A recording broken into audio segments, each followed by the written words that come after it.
but it's like, yeah, people are dying in that movie, but it doesn't mean that's a real thing. But it's a movie. Or you have another movie like I want to talk about The Big Short. Have you ever heard of The Big Short? Yeah, I've seen it just once, but yeah, I saw it. It's secretly has like creeped up in like my top 10 almost. I want to say, Oh, wow.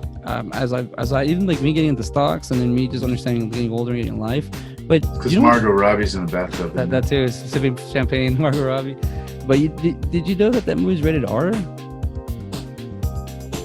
Oh, no. I don't know why. I don't, Oh, it's because they didn't want anybody under 13 realizing that everybody was getting screwed over. That's yeah, why. that's what I feel.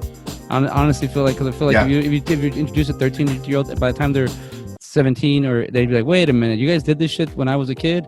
You know what I mean? That's where I'm starting to think we're little detectives here. Not big things. We're not even trying to go too deep. Is like, why is that one rated R? You know, and yeah, we already started side by side, but let's officially that's a good way to start. That's a good way to go in. Hello everybody. It is CJ Robles. And I'm Ben Garrett. Hello. Hello, and welcome to Side by Side. We were having a chit chat about censorship, but now we're into the episode because we've been talking for like 30 minutes. Let's get this. We're losing. We're deep in the episode. You may not have heard it all, but we are. We're way ahead of it. So we are moving on. We have I think for what we're doing these episodes, I'll say that I got a lot more than I wanted on one movie, and then the other one I kind of got like, oh, okay. I got that view that I was supposed to get. The first time I saw it, I was like, ha. And then now I saw it, I was like, I like seeing a movie full through. Like, these movies have been around for a minute, and then you watch them at a bar or something, or there's background music. Yeah, you know some of the scenes, but to actually sit down and watch the whole movie, that's a big deal. Last week because we were still in the Christmas theme, and I think this was last week, we did the Santa Claus and the Christmas Chronicles, which is episode 17. That was a nice one. Now we're on to episode 18, and we're doing Bad Santa and a Harold and Kumar Christmas, a very Harold and Kumar Christmas. We went the other direction as far as Christmas goes, which honestly I've been recommending Christmas Chronicles to a lot of people over the past week. I'm like, do you like Christmas movies? I always try to figure out where people are before I just go and recommend stuff. Like, if I go up to a new coworker, I'm like, what are you watching recently? What have you seen? Do you like The Office? And normally what I'll do is, like, if I ask, like, oh, do you like The Office? They're like, no, I've never seen it. It's like, all right, well, this conversation's over. You have a wonderful day. They know I'm screwing with them. Like, I have never had anybody that is just like, oh, are you serious? So yeah. That's one good thing. But yeah, no, I have been asking, like, hey, do you like Christmas movies, or do you watch Christmas movies with your kids? Christmas Chronicles. A couple of people have seen it, especially with, not younger kids, but kids anywhere from, 10 to 15, somewhere in there.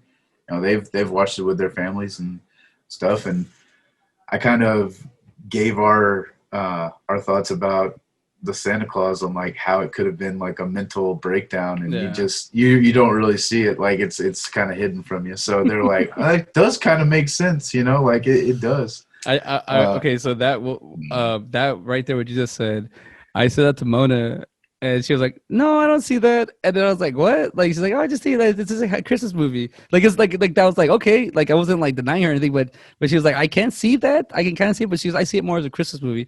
And now, because I was like, I think we both kind of got that, because I feel like it was on my mind. I was like, I think, and you were like, yo, he's having a breakdown. I was like, okay, yes, I was thinking that. But then, like, Mona brought up with a couple other friends, and they were kind of like, oh, I can see him, but no, he's actually he's literally turning into Santa Claus, CJ. I go, yeah, but I mean, like, as you're writing the story behind it, like, you can kind of get like a breakdown, but also it's like a breakdown of a person, but also Scott Calvin's breakdown.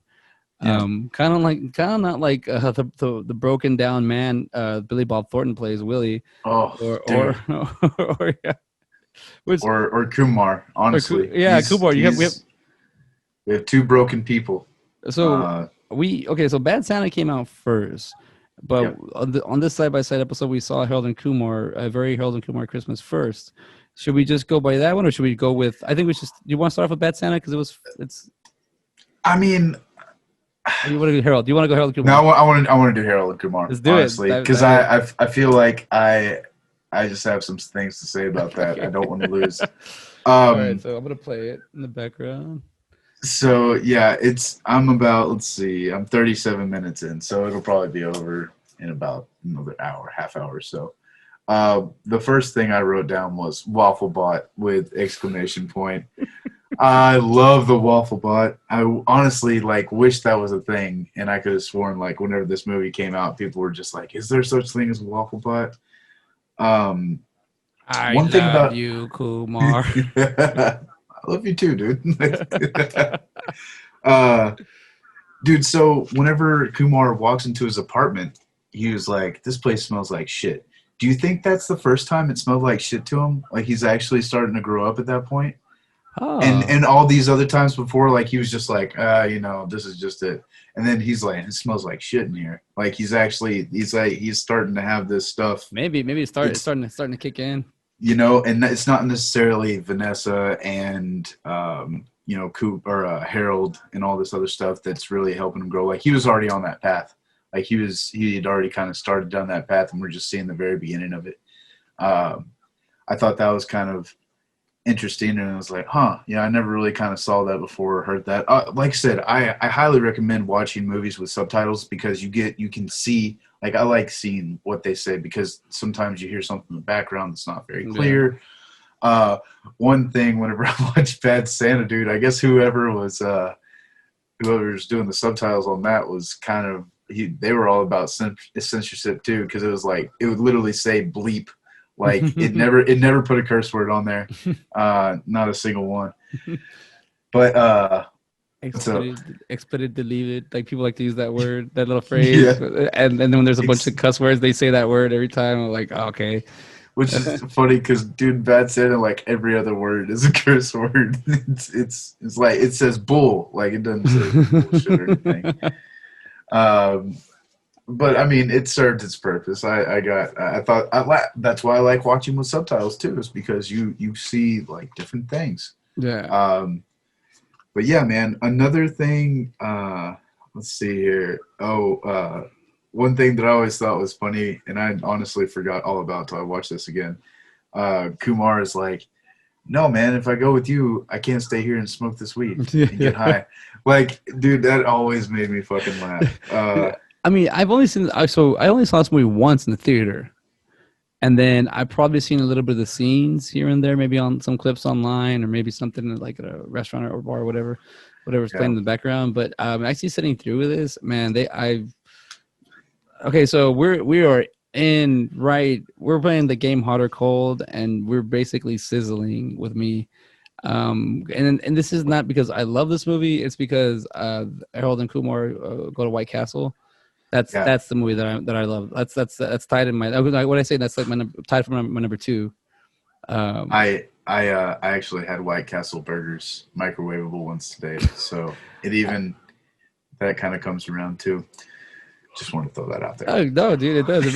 Wait, did you mean you had them when you watched it this time around? No, it was after I watched it. Uh, I woke after I woke up from a little nappy nap. okay, yeah, Um, that makes it even better. but dude, another thing that I caught this time around is whenever Maria's family like comes around.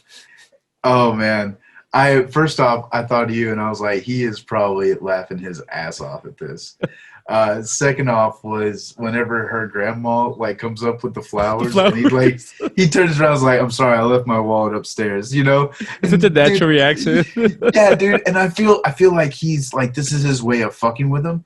And then whenever he was like he was asking about the bathroom, or he's like, just go to the left and it's right up the butt fucker. Like I think he knows what he's saying. He's not stupid. No, You I know, don't think. I think he's doing it to fuck with them, and like they think he's so stupid he can get away with it. No, I took it as Harold just being Harold. I think that's it. I think he doesn't. I don't think he's trying to be a smartass with them because what I've noticed in these three movies, when Harold takes over, he takes over.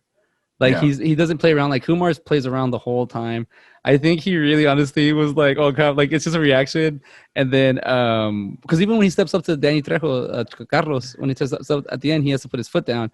And I Yeah. think the speeches, like when he wants the White Castle, the burger in the first one, and then in the Hmm. second one, was they want to get to the wedding, I believe, and so he does a speech there. So he's kind of like the guy. Maybe I mean he is smart and he does do smart ass things. And So see, that's what I'm getting at. I think he's just being a smartass, and like I never thought, I never, it never came across that way. But just like his face, and like how he's just so deadpan and yeah, everything, even when everybody's like shocked, he's not like, what did I say? I feel like on some level he knows, like these people think so little of him that he like knows he can get away with this shit. No, I took it as that he was overconfident because even when he says it, like he thinks he says it right. You know, he gives somebody a hug. I think he's over like it looks because when we look, okay, so we've already kind of gone with these guys. We've already gone on two little adventures with them, and now we're Yeah. going on a third adventure. But we've seen kind of there's in the first two movies you see no growth, very little, and this one there's like a massive change between Harold and Kumar, and then you find out they're not friends anymore, or Hmm. they don't hang out as much as they used to. Because even when Harold says, "I got a friend waiting for me to pick," he's got a friend picking me up. He make it seem like it's gonna be Kumar, and it's not Uh huh. Kumar. It's what it was. The Tom Lennon is. Yeah, yeah, dude. And I also noticed he didn't clean that shit off of his window from the time he picked him up to the time he came back. dude, he does such a he does such a good job as being like the SU. Was it, oh, screw you. screw you. Oh yeah, it's SY. Screw you. But even like that, I feel like they kind of layered it. I mean, first of all, this is just a good movie, just in general for storytelling purposes. They got it down with this one. You get to see Harold living in the suburbs now and how he's doing well, and he's married to Maria, and you know her whole like the stereotypes. So these movies are based off stereotypes. Yeah. I'll say this one has the least amount of all of them. Mm-hmm. And the first one has a lot. The second one has a shit ton of stereotype jokes. This one has very little. This one has more of like they make it more natural. Like when all Yeah. the family members show up, they don't tell you. They just show you. I like the guy with the cousin with the broken leg. Hey, I heard he got out. Yeah, kinda. It's like kind of Yeah. the parole. Yeah, kinda. Dude, I like when Danny Trejo asks about the trees. Like, where are the ornaments at? I don't know, Theo. My eyes are all fucked up. Like,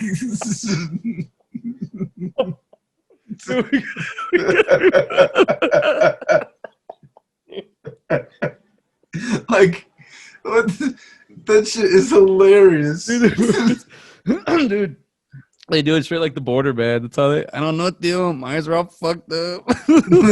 He shows his Like face. I yeah, so just, I feel like I have said that to people, not even realize I was quoting Harold and Kumar. Like, I don't know, my eyes all fucked up. You know, just oh, Dude, it's so the fucking funny, Latinos dude. they just make them Latino. Like they didn't specify if they were Cuban, Mexican. They just made them a Latino family because we all for some reason do the same shit without even like being in the same area, the same region. Even in the United States, we can be from two different parts of the country and we will still do the same shit. But Dude, that I just story, got I dude, just that got to Danny. the tree story. It shows the cousin. He just goes like this. Dude, with the he's almost Yeah, slit your throat with his finger. Oh yeah, with the story. They kind of. I don't. It says Medellin or he says something when I was a little kid. yeah. The story's all like just because of the Christmas. How he gets all the way to the Christmas tree. Like it's all serious. Yeah, and then the Korean punks look like Harold. God, that's funny because the Like, first one you can't really tell, and the other two you really can. And then you go back and look at the third one. The first one again, you're like, okay, yeah, they all look no. Korean like you. Like, see. I feel like the jokes in the Harold and Kumar universe they matured a little bit. The Yeah, little girl pours the sauce. You tired of this happening to you? She pours the syrup on her hand and it melts it. yeah. Waffles. He's just mesmerized by the waffle bot. Oh, I dude, mean, I'm at the part where they go to White Castle with oh, Goldstein. Goldstein. Yeah, That seems oh man, that seems classic. Where, I mean, we got that's a repeat offender, man, right there. yeah. Straight up, man. Was it David Krumholtz? Is Yeah, that what it is? yeah. He plays Goldstein, but then we got the what's it? I always forget his name. What's it, from Apple American Pie. It's like Eddie something. I Eddie know. K. Thomas. There you go. Yeah. Rosenberg. That's the name. Goldstein and Rosenberg. But I like how he converted to Christianity, and And then at the end, Yeah. hey, you didn't pay his cheeseburger 87 cents. Oh, the baptism didn't wipe it all away. I didn't wipe everything away. but okay, so that let's talk about that. That is kind of like self identification, you Yeah. know. And he was a big time Jew, and he's a Jew through and through, Goldstein. He But even then names but his he even names his kid Christian. Sorry, no, I but interrupted you right in the middle of that. no, it's okay. But I mean, this is what this episode's supposed to be about. Um, I think with yeah that scene, it's showing you that I don't know. It's showing you a different point of view. I think in life, like he's still who he is, but he's just being something else. I'm actually at the part where Vanessa just confronts Kumar about the baby, Yeah, and okay, I didn't even the Christmas story. I don't remember that from for the first time I saw it. I was like, oh, Christmas stories, but I guess they really make this a Christmas movie, Christmas theme. But then the penis getting stuck on the pole, I didn't. yeah. I didn't. I don't remember that part. This movie, I do remember some scenes. But speaking about the Vanessa and Kumar, that kind of hits a lot real home to me. Not like the exact scenario, but kind of when you're having the kid and you're like, okay, what do we do? What am I doing? What am I doing? Okay, like it is like a good motivational block for you if need be. Yeah, If you never really had confidence in yourself and you got a kid, you you got to get started. My whole thing is with my son, you'll see a lot more of me attempting more things that I was supposed to do years ago. Only because now I feel like I have to, because I can't have my son tell me when he's a teenager or whenever, be like, you know what, my dad didn't try at this and he came out okay, or I can't have that. I can't have that in my DNA. I want to be like, look, my dad tried, no matter what he did, he didn't give up, or maybe something like that. So I want that to be passed down. But that being said, I'm just watching this movie, and and it's just all the scenes that we have with Vanessa. Like they're not a lot. It's just the one in the beginning, the one on the phone, and then the one when he sees her at the end. But it's enough mhm. for him to for Kumar to like start being more himself.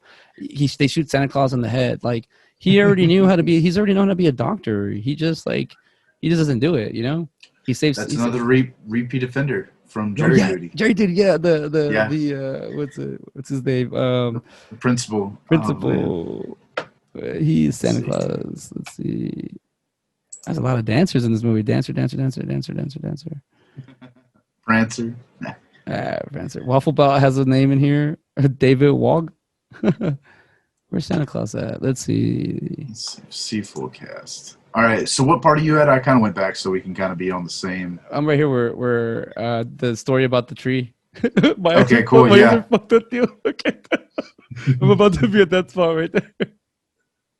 All right, I just started the Christmas story or the Christmas tree story too. I'll So pause it. I'll pause it for a few minutes. My eyes are fucked up too. I can't tell. Let's see. I can't believe we're doing this. Let's see. I can't believe I can't oh, find. Santa Claus. Richard Ryle. All right, Right, right. Yeah. another repeat offender. We haven't had Jake Johnson yet. He was Jesus. You know what? I didn't even like when I first. I didn't know who he was for a while. Yeah, Um, same. and then when I saw it, I was like, "That's Jake Johnson." But then right before he came out, I knew that was him. Like it was weird. Like I guess he had like that role. It was a small little cameo where he plays Jesus. That's all. Yeah. I think New Girl was starting just around this time, if I'm not mistaken. I could be Yeah. wrong. So we're yeah. So So I mean, we're kind of off the cuff right here, but we do what we can on our show. And thank you for listening. Remember, it's A Very Harold and Kumar Christmas in 2011. It is. Oh, it says a. Oh, yeah, it was in 3D because it says yeah, A Very Harold and Kumar 3D Christmas original title, rated R, 130 minutes, adventure comedy, released November 4th, 2011. 6 years after their Guantanamo Bay adventure, Stoner Buds, Harold Lee, and Kumar Patel cause a holiday fracas by inadvertently burning down Harold's father-in-law's prized Christmas tree. That's it. Yeah. I mean, Um, it's not a terrible story. It's not a terrible. It's not like something that couldn't happen, especially with the magical joint. I mean, if we're being real. So do you Uh, think do you think that that joint like it's more than just he's all buff, the Koreans like I killed my mom, the fat guy. yeah, So he's eating noodles. So like the thing about I'm sorry, I just looked up and I saw that that was going down. It cracks me up. Yeah, the movie is very straightforward. It's not really to the there's not a lot of layers to it. There's a lot of like if you what I'm trying to say is, if you've seen one and two, you'll see catch all the little hidden eggs in here, Easter eggs. yeah, But just to watch the movie, it is a straightforward like, hey, like I was as I'm seeing everything, all adults connect real easy. Like yeah. Harold, like they hadn't seen each other. The, oh god, my little Maxwell's still awake. He just go to bed. Um, what do you call it? A lot of the it's Christmas week and Ben's birthday, so we're all taking full advantage. Um, I think the fact that the sorry, I'm all over the place. I think the fact that the movie is kind of like that, it makes it easier for us to follow. Like boom, boom, boom, because they've gone. I mean, they went from Guantanamo Bay all the way to like, you know, Texas to California. I don't know where Yeah. they go all over the place. You know, Telling you. And and the first one, they just went to White, or they were just on the way to White Castle. Like it was a simple premise. Like, hey, we just want to go get burgers, and this is the shit that we run into, yeah. and you expect it, honestly. I mean, even the where they're at in their lives, Harold and Kumar, they have their token white guy friends, and they're Yeah. both different. Like it shows, like there's a middle piece. Like they have the Todd character, and then what's the other one's name? Adam, Hey, Adrian, Adrian. Yeah, Adrian. Yeah, see, it's like he's the younger guy that still wants to go to parties, and he's Kumar. he's like that douchebag that you don't mind having around. You know, like I don't know why we do that. I don't either. I don't know why we do that, but It's he's it's because they have qualities that you like. I think he finally like he has somebody that's willing to listen. Honestly, like every time he talks to him, he's like, "Well, why not? I mean, you're the only person around me, so why yeah. not?" I think that's why I just got to the point where he's like, "Hey, do you want to come in for a second?" He looks back at Adrian. He's like dancing in the car by himself. Dude, it's just it's shit like that I love. I love about this movie. It's just the little things. Honestly, it's Yeah. just like, um, yeah, man, it's great. It's great stuff. I But think no, yeah, yeah. Sorry, it's like I could hear a little. No, never mind. It's my kids just woke up. But he'll go back to sleep. I think that with the movie that it's easy for them to get together. Sorry, a little pause for a minute. The joint itself, I think, is it supposed to be like they just smoke? Like I think Santa Claus was just supposed to. You find out at the end it's him that gives it to him. Spoilers, but you find out that they get the joint. Now, is the joint supposed to be like for them to go on the journey and then they come back and get closer, or is it literally just supposed to for them to smoke and then get back together? Because no, it was so they could have the journey. It was almost like at the end of Christmas Chronicles, like, oh, like, oh, I could have been magic the whole time. It's fine. I think that it was meant to send them on a journey because if they didn't have the journey, they wouldn't be as close as they were at the end. like they need the journey, they need to go on this stuff together, and so this is what now brings me. Do you think it's they need to do it because they're growing up together? Like this is life, like in general. Yeah, as whereas like Harold thinks he is grown up, but he still can't stand up to his father-in-law, kind of thing. So he still Yeah, has that same kind of thing. Whereas like in the first movie, you have Kumar who really can't face his dad and really isn't like motivated. And I think at the end of that, he's like, "Oh, I'm gonna go back to med school," yeah. and then he ends up not going to med school, as he mentions in this, because Guantanamo Bay takes like the next day. Like Oh yeah, it's the next literally. day after. So you have nothing in between, and then you have this big break in between here, from Guantanamo to um, Was it Guantanamo Bay? It was 2005, I think it's 2006. But yeah, 2006. because 2004 was the first one. Oh, the first one. Yeah, I thought. It was, damn. See, I need to get back on my I didn't game. realize. I Well, dude, thought. I didn't realize it was that. It was. I thought it was earlier in 2000s. I thought it was Like I thought it was 2003. 2001. Yeah, honestly, that's where I thought it was.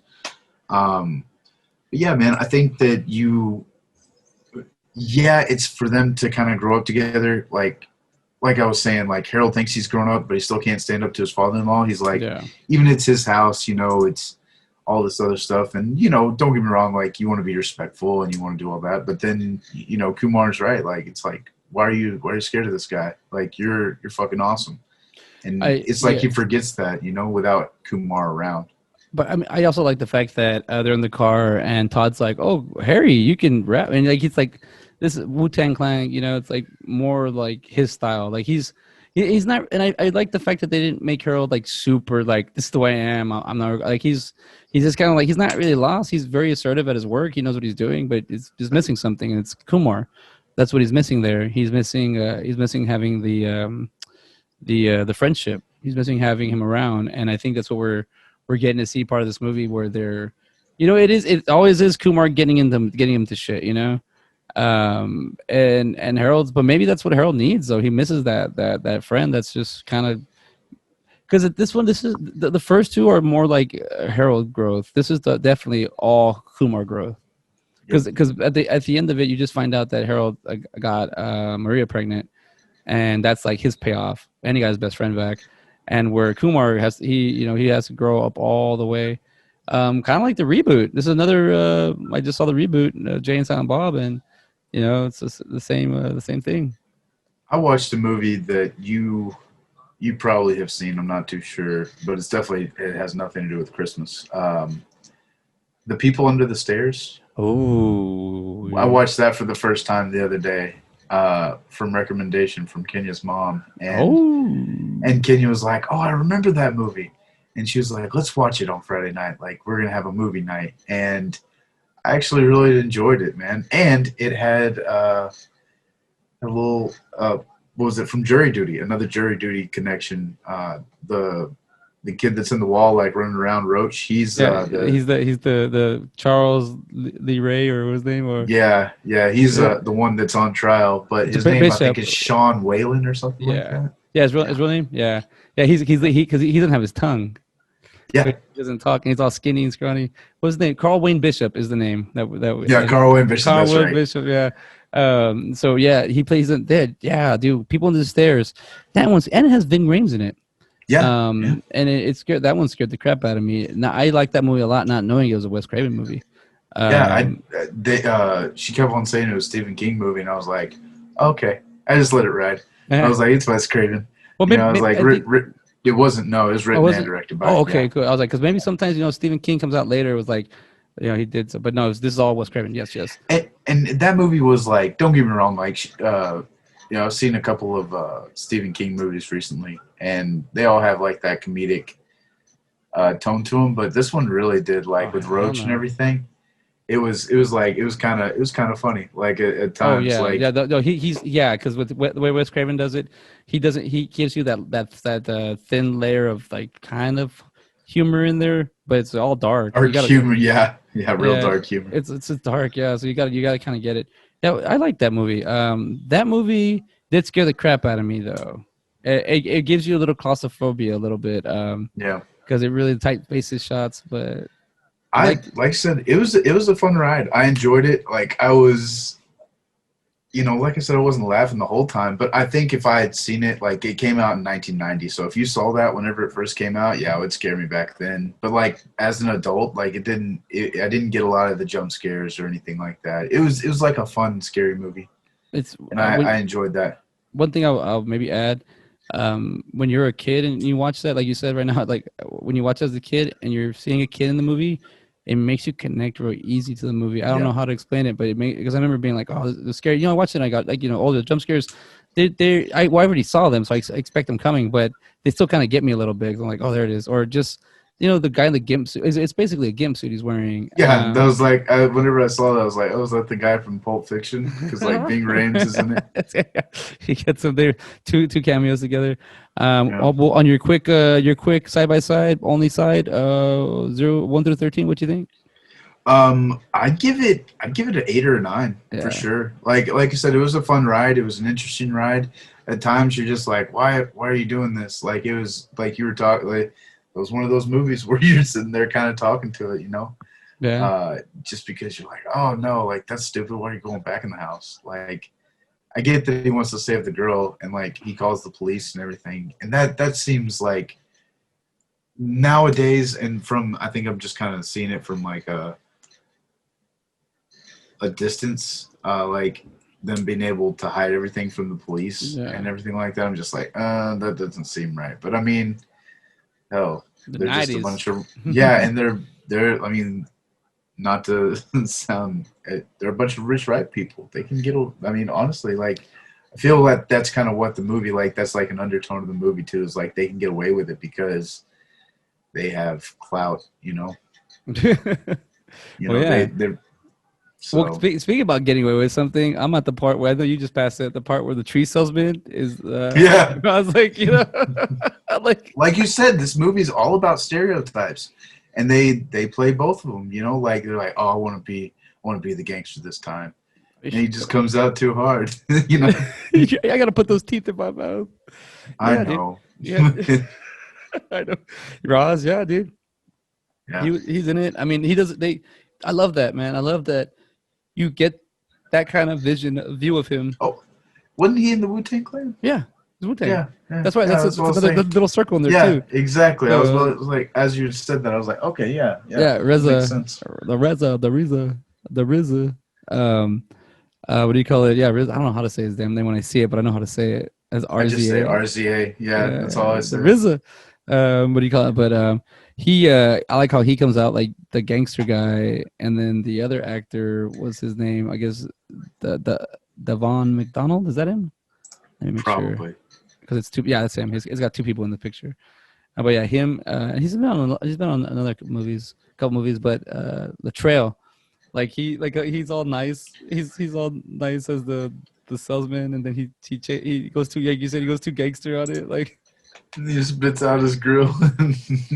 oh, you know what I remember him from? I remember from the commercial. I mean, the trailer of the 5 Year Engagement with Jason Segel, and he talks about Jason Segel opening a taco trailer, and he's like, "Oh, you make tacos like a Mexican." It's just started cracking up. Like I feel like he's he's been in another. I think he was in Forgetting Sarah Marshall too. yeah, he was in Yeah, that he too. was. Yeah.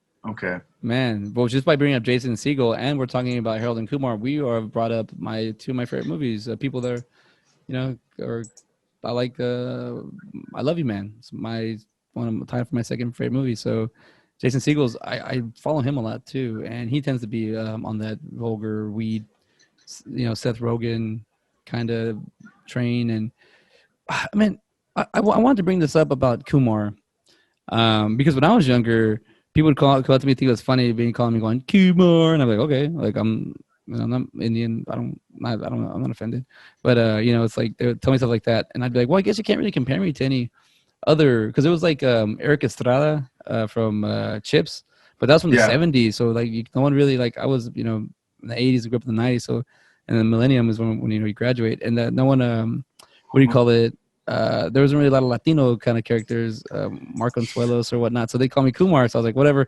But then when Is I Jimmy start, Spence? Is he Latino? he's Latino, I believe. Yeah, Yeah, but he doesn't have like that Latino sounding name either. dude, Because they and changed Lou it. Diamond Phillips, He's like Indian and Native American. okay, So he's like, I mean, the guy still look. I saw him like 4 years ago at the cafe, and looks exactly the same.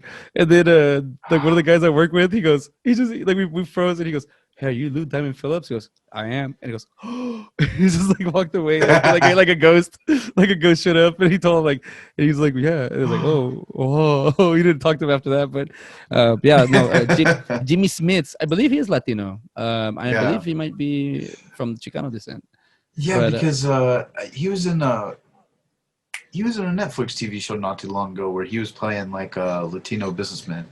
no, It was called the Get Down. It was really good. One of those kind of musical things. It's like the birth of hip hop yeah. and Well, even rap. It was interesting. even like Martin Sheen, he's a Cuban, I Yeah, believe, or Colombian. I'm yeah. sorry, I don't one of those two, but he's And Latino. Estevez, yeah, because Emilio Estevez is his son. It's just Well, Charlie Estevez. And, he changed yeah. it. So Martin Sheen changed it from Estevez to Sheen because of an actor, I believe. I remember I don't know these stories 100%, but he changed his name thinking that he would get a role easier, selling himself as as a Sheen opposed to an Estevez. So then Charlie Sheen followed in his dad's footsteps, like that's easy. Where Emilio was like, nah, I'm I'm Emilio, like I'm Emilio Estevez. So you know like for them to go that route, which is also ironic because then you'll get to see like Martin Sheen and Emilio Estevez, like when they have their like they go to the movies together, talk about it, but Charlie's off doing his own thing and he's a Sheen. So it's like you think you'd have Martin Sheen and Charlie Sheen together doing their little spiel, and then the Emilio Estevez is the bad one or the good one. No, it's the other way around where Charlie Sheen's winning. Oh man, he's another guy that just does his own thing. You know, He's got tiger blood, dude. got that tiger blood. Yeah. I see the Kumar character to me, like, I guess, dude. I don't know how Kal Penn is in real life. I should have done a little bit more research, but if he's anything like this guy, he seems like he's very easy to play. Hmm. He doesn't. Even though he looks Indian, he's not playing a stereotype of an Oh, he's just being he's American, and that's what I love about the Harold and Kumar movies. They're Americans, yeah, like they're not predominantly one way or another. All the characters tend to be, unless you're a stereotype of like one ethnicity and they're trying to poke at it, then you'll see it. But outside of that, it's very, very, very mild. And by this third one, they're definitely the main. I mean, they're main characters, all of them. But this one, they're in control. Where not like the other ones, they kind of just have to go where they go, where it takes them. Where this one, they make the decisions. Even when they start fighting and those brothers grab them, they made decisions to like, like the way they teleport to new areas is kind of funny. The transitions, how they get from one place to another. yeah, But I like showing that do like that. Cal Patel is kind of like the I guess like the millennium turning for us brown guys because it's like for actors it's kind of like you can play any role. You don't have to just play the stereotype. yeah. No, and dude, I liked how they were like talking about Cal Penn and how he was. They were like, I said you worked at the White House, and at the time he was working at the White Yeah, he House. I was. thought that Yeah, was. He yeah. was like, that's real believable, and I thought that was pretty funny. Yeah, dude, I'm at this scene with the party, and like I just feel like everybody there is underage, and it's just like really weird. Kind of like at the time that I saw this, I was 21, so I wasn't too far away from it. But like 9 years later, I'm a little bit further away. I'm like, dude, I would not want to be at that party with a bunch of like teenage kids So yeah, at all. you're right, man. Even like high school for sure, I wouldn't like my sister's in high school, and she like would ask if she would ask me like, "Hey, come hang out with me at my party." I'd be like, "No," I'd be like, "You go No. to your party. I'll pick you up afterwards. You hang out, or take you." But I ain't going to no high school party. I don't want to be the coolest guy at the high school party. Let me just tell you that. I I got a car. It's like, don't want to be Wooderson or I don't. anything. Yeah. Oh yeah. But Uh, but even at that, like you're right. Something, or even like it was just somebody like right out of high school, like my brothers who's 18, 19, like going even if they're all like 20, 21, going to those kind of parties, and then the beer pong.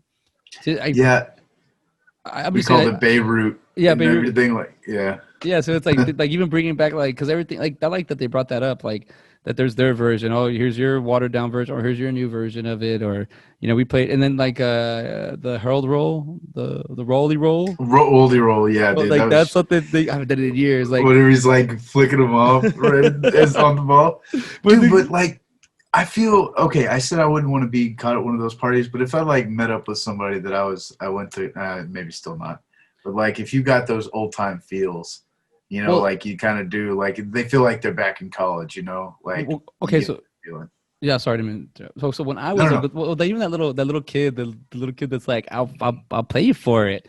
Like even Yeah, that little shit, he does exist. I don't remember how many times I've seen that version of that kid like at those parties. Okay, so when I was 21 and we would kind of get together during the holidays, we would play beer pong with our like our friends' parents and shit. Like that was cool. But we all knew each other. We all grew up with each other. So that being said, like going if I were to go hang out with my brother's friends, like as long as I knew like four or five of them, I'd go. I don't know if I'd hang out. Like I couldn't honestly. If they're minors, I can't be there because I'm not gonna get popped for fucking minors having alcohol. And they're like, I'm like no. But let's say my brother's 21, and yeah, that's gonna be like what 2 3 years away. So let's say when he turns 21, they say they invite me over and everyone's 21. Like it still feels odd, but that's when they're playing those games. Like Flip Club. I do have I have a beer pong story and I have a flip. I have a few of those stories. I do. I will say that Natty Light is my kryptonite for some reason. Every time I play beer pong with Natty Light, I just lose, man. I start I have to like I can't drink any of it, so I gotta like make all my shots or I'll lose. the beer pong one stories I remember was when I had to do I did a double for both because people don't realize I'm ambidextrous. So my left hand is my right hand is my left hand. So I did a double throw where I had to go. I went two turns. It was 2-on-1, and I got to throw mine twice. That was the way I was doing it. So what I did was I threw them twice. So I threw my right hand and right behind. I threw the left. So they tried to do the scoop, and what I did was, I did a few times. When they try to scoop it out, the second one, they catch it in their head. So it kind of defeats the purpose. Then you pull the cup because you're catching it. You can't block it.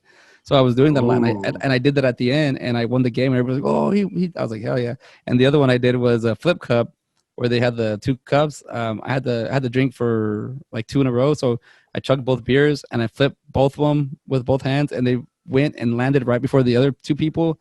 So I won that game, and I was like, "Oh yeah, like that's kind of cool." Like it's kind of weird, like when everybody gets on you, it starts like they're like, "Oh," so it kind of gets me. oh. It gets me. Yeah, you go, it gets kind of cool when there's a party. You're like, okay, kind of gets me to think about this whole thing I saw with the bottled water they had with the quarter. Yeah, where you flip it and try to get it to do all that, like the TikToks and everything. What is it? Is it simple? Is it like you have to be an idiot You to do just no, it's just like whenever we used to balance the can on the side, like you just have to get the right that? amount of Yeah, soda in there to make it look like it's magic. yeah. That's all they're doing is they're just getting it to the right amount of water and then So flipping it and hitting it. But yeah, dude, that's my guess. I honestly have no fucking clue. But dude, yeah, no, I remember a couple of beer pong games that especially whenever I got older, because like I said, I stayed in a college town for like 7 years, so I got to like gradually see these people grow up and everything, yeah, and I just kind of I really was kind of like what it's like they get older, I stay the same age, just because I was doing the same damn thing. yeah, And so you get good at ping pong at beer pong and everything like that. I remember back in high school though, like what was it? I went over to a buddy's house, and like every time I didn't look at the cup, or I looked like over here, like to the side, and then shot like this, I would make it. And it oh was just yeah, like it was like, oh wow, that's so damn cool. And then we had variations where we'd do like 3D pong, where you'd stack the cups up, and then you have to make the top cup, and then you can make the oh second layer wow, and the third layer. And there was one that was really hard, dude. Like it was they had like a different rule for each cup. Like you had to make this cup like behind the back, and you had to make this cup like yes, you play it so much, then you have to start making variations of it because it becomes too easy. And so those were the challenges. Uh, and then you just get somebody who just wants to play regular beer pong, like okay, and then you just like, and if you win, you win. If you lose, you lose. Like you eventually get to that point where you're just like everybody's a winner in beer pong, because you either have to drink or you're looking like a badass. Like it's one or the other. And dude, it was yeah, man. The drunker you got, well, to a certain point, the better yeah. you got. Once you hit that threshold, like then you're just like, oh, too damn sloppy to play. But yeah, dude, like I enjoyed seeing the beer pong scene. It really reminded a lot. It brought up a lot of good memories, a lot of fun memories. Uh, but would I go back to it? Like, no, man. Like if it was a bunch of us like playing, like if it was a party Yeah. like that, maybe. But I just going and hanging out, like you said, with a bunch of 21-year-olds, it's just not appealing anymore. Nah. I think it's like the Just thing about me is it's cool for like the meet greet high, but like after like 30, 40 minutes, I'm like, I gotta get the hell out of here. Like they're like it's just the conversations and the eye contact they make these days with everyone just locked on their phones. I mean, I'm on my yeah. phone all the way too, so I don't blame them, but Well, and I you're don't. cockier back then too. Like you're like, oh, you didn't make that shot, but I'm like trying to fuck with you.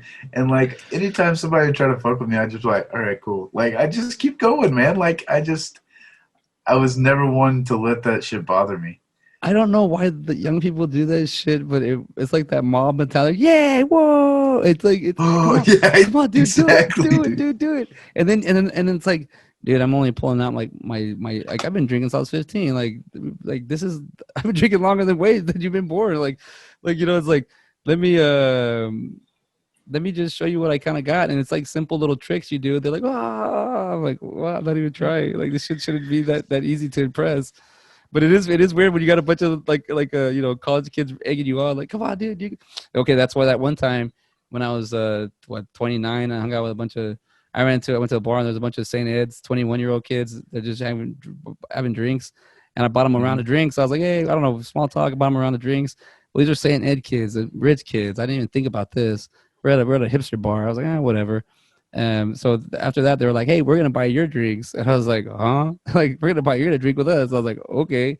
So I went from buying one round of drinks after having two drinks to having like 8 shots of tequila because these kids were just like, yeah. I was like, "Oh God." So I was just, but I felt it instantly where I was like, where I looked at their face and had this like youthful, refreshing, like, we took 8 shots, and I looked at myself in the mirror like, "You're gonna throw up. Go home." I was like, "I gotta go." Like, I gotta get Yeah. it. I get in this cab and I gotta go 4 blocks to my house because I can't even walk that far. Like, just go. I'm gonna throw up. But I remember being like that. I remember like it was like kind of like you felt like you could, and then be like, all right, I'm back. Yeah, you can do 21-year-olds just twice as I was 21, and now it's like, nah, you're 28 now, bro. Like, you ruined your night. You're not gonna. Yep. And tomorrow's gonna suck. Like you Yeah. just get that mentality of like you're just not so much that you're just like waiting for tomorrow, but just like you know the consequences. You're like it's not worth it. You Oh, know, dude, like I teleport. You like, I remember being in the back of the bar, and then all of a sudden being like, having the cab being like, hey, you ready? I'm like, oh shit, yeah, you're here. All right, I gotta go. like, I was like, yeah. I was like, dude, it was like it happens, man. I mean, the youth is misleading a little bit. I mean, even for them to take the drink, I think Harold, for me, I thought he was like, yo, man, he put something in it, but it was more because he was trying to be responsible. yeah, But I wouldn't even, But I thought that thing was gonna mess him up more. It didn't mess him up too much. no. They just were claymated for a while and fucked up a snowman. That's all. which I thought was funny tue. That's true. They did that. I thought it was funny that they did the claymation thing. And Kumar pulls out his penis, like like Yeah. like that's like his first childish instinct. The little girl with the drugs, like she's all an addict at the end of the. Oh yeah, See, dude. they're able to tippy toe around a lot of this stuff. They like visually, you don't really see a lot of the stuff they do. They just kind of show it to you. I feel like the other ones were a little bit more graphic, where this one wasn't as close. Yeah. This one, oh, what is it? Whenever I think it's about to come up. Whenever they see the tree in like the Catholic or in the church, Yeah, and he's like the plan, and it just like breaks it down. He's like, it's like the nuns all shower together. He's like, yeah. How do you think they stay so clean? Pay attention, Roldy. Like it's is like a quick response.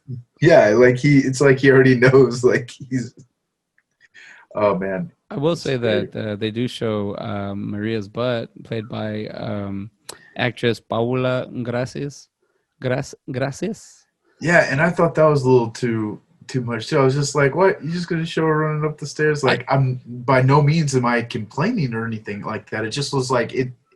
You're gonna take an entire shot for that. Like, it just didn't make sense. Like, if it had Harold in there, it would make a little bit more sense than you see her running and just, but it's like following her up the stairs. You Yeah, know? I was thinking that too. I just came to the conclusion where it was just like a, well, thank you. You finally get to see her. She's been in all three of them, so here you go. Yeah, We'll give you a little. So that's all I took it as, because I did have a scratch. I was like, wait, that just, and it pops out of nowhere. Like, they're just yeah. you're like, oh, it's like if they showed a crotch shot for no reason, you'd be like, what? Like, You mean like in Forgetting Sarah Marshall? no, they pan the camera down. Like they go down to it. Like they make you look. You're like, oh damn it. Like you can't avoid it. Like, but they do have the, yeah, you're right. They do that on the cutaways. They cut back to it. I have only seen Jason Segel's penis like one time, and I was like, that was the first time I saw that movie. I was like, now I kind of just skipped that whole part, or I closed my eyes. Dude, I think it's hilarious. You know, I'll stare at it if he's willing to. If he's willing to show it, I'm willing to watch. I don't know. He's willing to watch him. I'm on the stair. If you will let me. Yeah. I don't know about if me. you have if you have to ask, you can't You afford it. can't afford it. Uh, Back the fuck off, Antonio. It's my dick. Dude, hey, it's the quarter. they picked the perfect like hobo skank sluts Oh, under the dude. bridge, like people, like crackheads. Yeah. I would thought they were gonna show us what the snowman was when they're claymated, but they don't ever show what it was. They do show him like licking the kid or something like that, right? Like Yeah, no, the snowman was just a regular. It was like a snowman because they show it like off to the Oh, that's side, all right. fucked up. Yeah, Yeah, you fucked it up. Yeah, yeah, that's right. yeah, Because Goldstein and yeah. Rosenberg. He's like, you were beating that snowman's tuchus, you know, like. Goldstein. Oh man, dude, this is yeah. Oh, This I gotta but say. dude, I see a lot of like plugs to like Mafia Wars, and you have the whole 3D TV. Like, Mhm. it's gonna be amazing. You know, like who Bobby you. Lee. Yeah. Yeah, and he's been. I think he's been in all three of them too. If not, he's been in this one and the first one. I know. I think it brought him back. He was only in the beginning of the movie, the third one. Yeah, What's his name? What's his name? He has like a Donnie or something like that. yeah, Um, yeah. Done. Yeah, I believe that's his something, name. something like that. Yeah. That poor dude can't be anything but an assistant. It seems like, like. But let's see. Well, Van Wilder came out in like that was 2001, 2001, one I I think think. so. Yeah, so like Harold and Kumar was just a couple of years after that. I feel like that's not really an answer to. Well, I mean, because Calpin's in that too, Oh So yeah, I think Calpin was like, "Hey, I want to do a movie where like I'm the star, not just like Taj is the Taj yeah. Van Wilder." I mean, he doesn't. He gets his own one, doesn't he? Like the third one or the second one. The second one, yeah, and Yeah. I don't think it was as critically acclaimed. I Isn't don't it like even think Van Wilder. Revenge as Taj or something like that? The Rise of Taj, yeah, I Right. believe is what it was. Yeah. Oh, Bobby's name is Kenneth Park, class of 2004. I got a question and a follow up question with that. How does it feel like? What? Sorry. How does it feel like working at Booster Keegan? And can you use as a reference? He's like, but even at the first one, you realize that Harold's like he doesn't really like that job, and Yeah. and right away I mean, sorry for the actor that plays I don't know too. My eyes are all fucked up. The character's name is Pepe Perez, and the actor's name is Esteban Andres Cruz. So he's Since we're talking about you, we're gonna give you a shout a out, shout man, out there, because you dude. you cracked us up like nobody's Oh shit, business. dude. Oh, I did not laugh. Pepe Perez. Let's see here. What else has he been in? He has been in Puerto Vallarta Squeeze, The Bridge, and Chicago Fire. But he has like a wow, very eccentric actor here we have here. Yeah, Yes, Belly Bones. he was born in. Uh, yeah. So, man, like, thank you for being in this movie and making How, us laugh so damn hard. how many takes did it take? I would like to ask that kind of question. Did it take? I can't tell. I'm all For fucked Danny up. Trejo not to just be busted out laughing. I don't know. Like, Like, I feel like since it was just him in the shot, that it probably like they couldn't stop laughing. So they just had to take a picture, like take that little shot of him where he was able to keep it together. I don't. Oh Because man. I imagine after the fourth time of him saying that, he's just like, I got to the part where they did the plan of stealing the. Yeah, I'm like a little bit behind you. I paused it a little too long. Yeah. He is dressed. His photos on his IMDb are very eccentric characters. He's wearing, but I don't know if his eye is really cockeyed or if he's making it like that. All his photos, maybe his eyes. I don't know. I don't want to laugh at him if his eyes are really like that. But Oh man, listen, you roll into it, buddy. You just lean into it as hard as you can because uh that got me really good this it time. got me Like, good, dude. It cracked me up bad. Like I said, I've only seen this movie once, and this is the second time I've seen it all the way through, and that cracked me up. Like that. See that kind of that little surprise came out of nowhere, and I love that. Now Maria's ass, I'm not complaining. I yeah, I'm happy it we just found. it threw me for a loop. Like watching it again, I was just like, eh, like, but Hey, I know, I, and I did. I mean, I might have hit the rewind button 8 times, but that's all I'm saying. But I mean, we didn't need it, yeah. but thank you. I mean, you're right. It throws you off. I'm not. We needed it for sure. Yeah, yeah. It just like it was unexpected. like I said, especially from the first two movies. I got the part where she goes up thinking that Harold's this other guy. It's like, it's okay, darling. I get it. I get them all mixed up too. Like they all look Oof. the same to me too. Whenever Danny Oh Trejo, yeah, yeah, yeah. Or even how about the part where the daughter is like, I need some penis, or she starts to Harold, and he goes, "Hey, get off my friend." She goes, "Oh, I don't do black guys," or what? He's like, yeah, he just says that to Kumar. Yeah, it doesn't come out. He's like, "What?" yeah. Sorry, I don't It's do black. And see that whole thing too, man. That was just like I was watching. I was just like, I see how this moves the story along, but like you said, you just kind of get if you actually think about it, which is probably best when you're not watching this movie, is not to actually think yeah, about it. don't But think. like she's she's probably an underage girl, like if not very close, like 17, 18 years old. And Adrian's, God knows how old he is. 24, 25, yeah. Something like that, dude. But still, like it's just kind of like that's a little creepy, Oh, the man. story. Well, I mean, no, but there's truth into that, man. It I mean, Yeah. how many guys are like? I mean, they're you hear these stories like, I mean, what's his name? How to Catch a Oh Predator? They're yeah, pretending to dude. be like 12-year-old girls, 14-year-old girls, and dudes would travel like 5 mile or 5 states. Now that's insane, man. Like driving that far, like for I don't know. To me, that's a very slippery slope. And if man, I don't know. It's just like if I'm walking and I'm walking with my sisters, and some guy tries to come up to talk to my sister, I'd be like, "Yo, man, you have no fucking no reason to be coming up to my sisters and talking to me." But it's the same if a guy goes online, or if a person, individual goes online and talks to them. Like it's the same thing. Now it's like you can hide.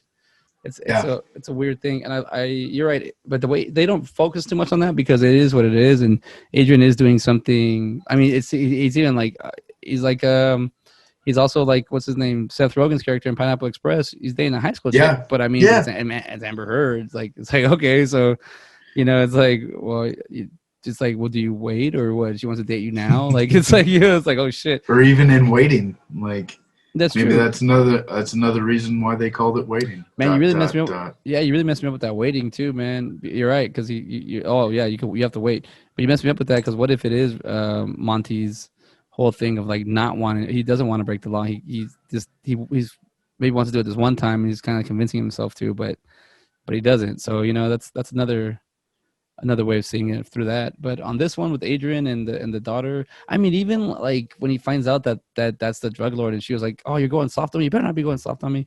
Like she's, Mhm. it's like shit. Let's compare Todd and Adrian real quick. They're very because even they communicate with each other, but they kind of just yell at each other, and they're like the counterparts or the new friends of Harold and Kumar of like separate paths, but they're like I said earlier, they're like the token the token white friend that these guys have. I have mine. I'm talking to him right now. And I'm like, it's like if you're for your white friend, it's 2020. You got to have all diversity. That's one thing I loved about Yep. the reboot of the Jay and Silent Bob, the one I saw the other day. When I was watching it, they talk about the diversity in the reboot, and it's like they're making fun of it. And when in this movie they don't make fun of diversity, they just show you diversity. Like Kevin Smith's throwing it out there, like Yeah. he's telling you, he's like, I want to make fun of it like this. I'm literally, but here they're showing you like the diversity. But even with the NPH, like pretending to be straight or be gay, he's really like ugly, and he's really like that. Like that to me, man, that's a you let a snake in the hen house or a fox in the hen house or whatever. That's Mhm. crazy. Like the way he has it. And though he's all nice, and then he gets it. He's just all crazy in the fake relationship, and he's a crackhead. Like when he's doing the shakes for the drugs. Like he's like, Yeah. Hey, I got a wife and kid at home. yeah, that's Like right. That's right. this. I can just feed him. Yeah. Um, Um. So just it just kind of caught my eye. That chick who plays Mary. Let's see. She was born. I just wanted to kind of get an idea. She was born in 1991. This movie came out in 2011, so she was what 20 years old whenever it filmed. So uh, yeah, and also, you may know her because she's born in El Paso, Texas. So, what? uh, Why would I know anything yeah. about El Paso? Huh? That's Oh, offensive. it's You damn beaners are all the same. Not playing. No, El Paso. No, you know what? Comparable from border towns. El Paso and Del Rio are very similar, and I've been to a lot of border towns. Very, very similar. I'm sorry. I get it. I get it mixed up. There's one of our chefs that works over at Central Market, and he's from I'm, I can't even remember. I think he said he was like Swedish or something, and I said something about like Mexico. Switzerland. I was no, not Mexico, but his name is Richard Cabeza. If you find humor in that, Well, he's probably yeah. Spanish. Cabeza. No, no, he changed his name so he could be Dickhead. But anyway, oh man, yeah, sorry. He's actually famous, dude. He has like a Google and everything. Oh Like, wow, Richard yeah, Cabeza, dickhead. I'm calling him out in this podcast. My bad, Richard.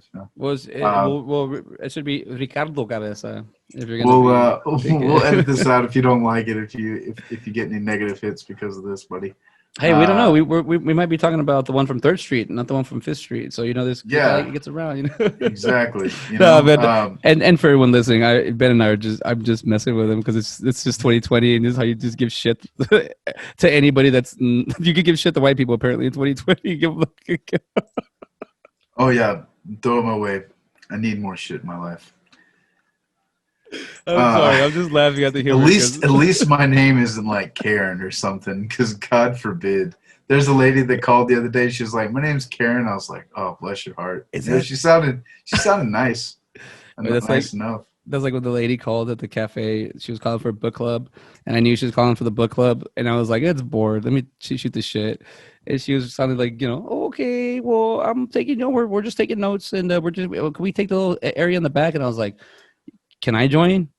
And she was like, so she didn't want like a man in the group, but there's an all women's group. But she kind of tried to say that I was too young to be in the group. Like you go with that angle. And I was like, "Oh, discriminating against the youth. Although you wait till I get older, then I'm gonna catch up with you." And then she didn't know what to say. And I was like, "No, I'm just joking, ma'am. You can come in like it's over the phone. Like I'm doing this at work. I'm like, but so I've been there too long. I answer the phone like, hello." It's like, Just, I bet you I can fuck with these customers. It'll be just fine. oh yeah, yeah. Um, yeah, man. I love it. She's like, "I thought you were gay." Yeah, gay for that pussy. Like she just, oh man, like Dude. So he plays it so well. he plays a good straight guy because we're all like that. I love the way MPH just pulls it off. Thank you, MPH, for showing what we really are. Like, no, Yeah, he's like, "I'm gonna squirt some lotion on your back in about 35 seconds." he gets it right. But I even like the way that we talked about it when he goes in heaven, or first of all he made it to heaven. That's another thing. Yeah.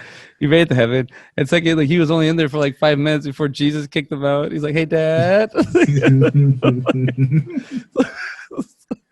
Yeah, PH is in here. Dude, He's already getting a hand job. yeah, it's about to come up, but I'm pretty sure the first time he sees those girls next to Jesus, they have a top on. I don't think they're topless. And then like in the next scene after he sees them, they're topless. Well, she's I could be wrong. She just gave him a hand job too. So he's like, Yeah. that happened so quick. Like he's just like, "Nah, kick him out of here." Hold the waffle And bar. Get out of here. oh, get out of here! Shut. I mean, even when the waffle bot saves them, that's just so like Harold and Kumar, that scene where the waffle bot it saves them. Maybe one thing was a distraction and they help. No, it completely saves them. And then the shooting Santa, that's a complete Harold and Kumar mamada. It's a Harold and Kumar like BS. The tree getting burned up, the flicking the joint, and it doing a 180 coming back into the other window, burning up the tree. That's a Harold and Kumar crap. Like that's the kind of shit that I love about Harold and Kumar. Like they're like they might be wanting to get out of something, but they're getting into something, or they're just going with it. Even like when they meet, was it a Freak, or so they? Oh yeah, and the second one. Yeah, no, the first one when he goes, yeah, make yourself at home. Come on in. Have some Yeah, coffee. yeah, You can that's fuck my right. wife. And he's like, "You said? Did I say that? Freak show." He goes, "Yeah." Yeah. They say, "Did I say that?" No. He's like, "I did. Yeah, you did. You did. Did I? Did? Okay, I did. Okay, who wants to reach around? It's like even like that. Like they're willing to like even in that area they're willing to try to mess around and do stuff. I was wondering if on these bartenders if one of them was oh no they're topless when he shows up. They're Are top. Yeah, they're topless. they? I'm I, about to come to. Okay, yeah, you're right. yeah, I'm a little bit ahead of you. I think I'm gonna rewind it a little bit and just to make sure they're. We're gonna be going back because I rewinded it whenever you said that. Yeah, To because I kind was of get saying this at first you were ahead context. of me. Now I'm ahead, and I'm actually just gonna have to go back all the way to Maria's ass. So Oh God, God forbid you have to rewind whenever these women are in the club. God forbid. God, but that You dude, know. that is a. I mean, he's doing magic tricks. I mean, that is a funny thing. Like you get the. Oh, that's such a hard thing. That sucks, man. When you around the shots, you turn around and everyone's gone. It's like a. It is a shitty feeling. Like, Yeah, the I mean, phone with being. dad. Yeah, I called your dad. So Neil Patrick Harris is gay, right? Like he's the Yeah. like he's a family like in this movie. I mean, even before. I mean, you're always gay, but for this movie, they picked that like they picked that his real life.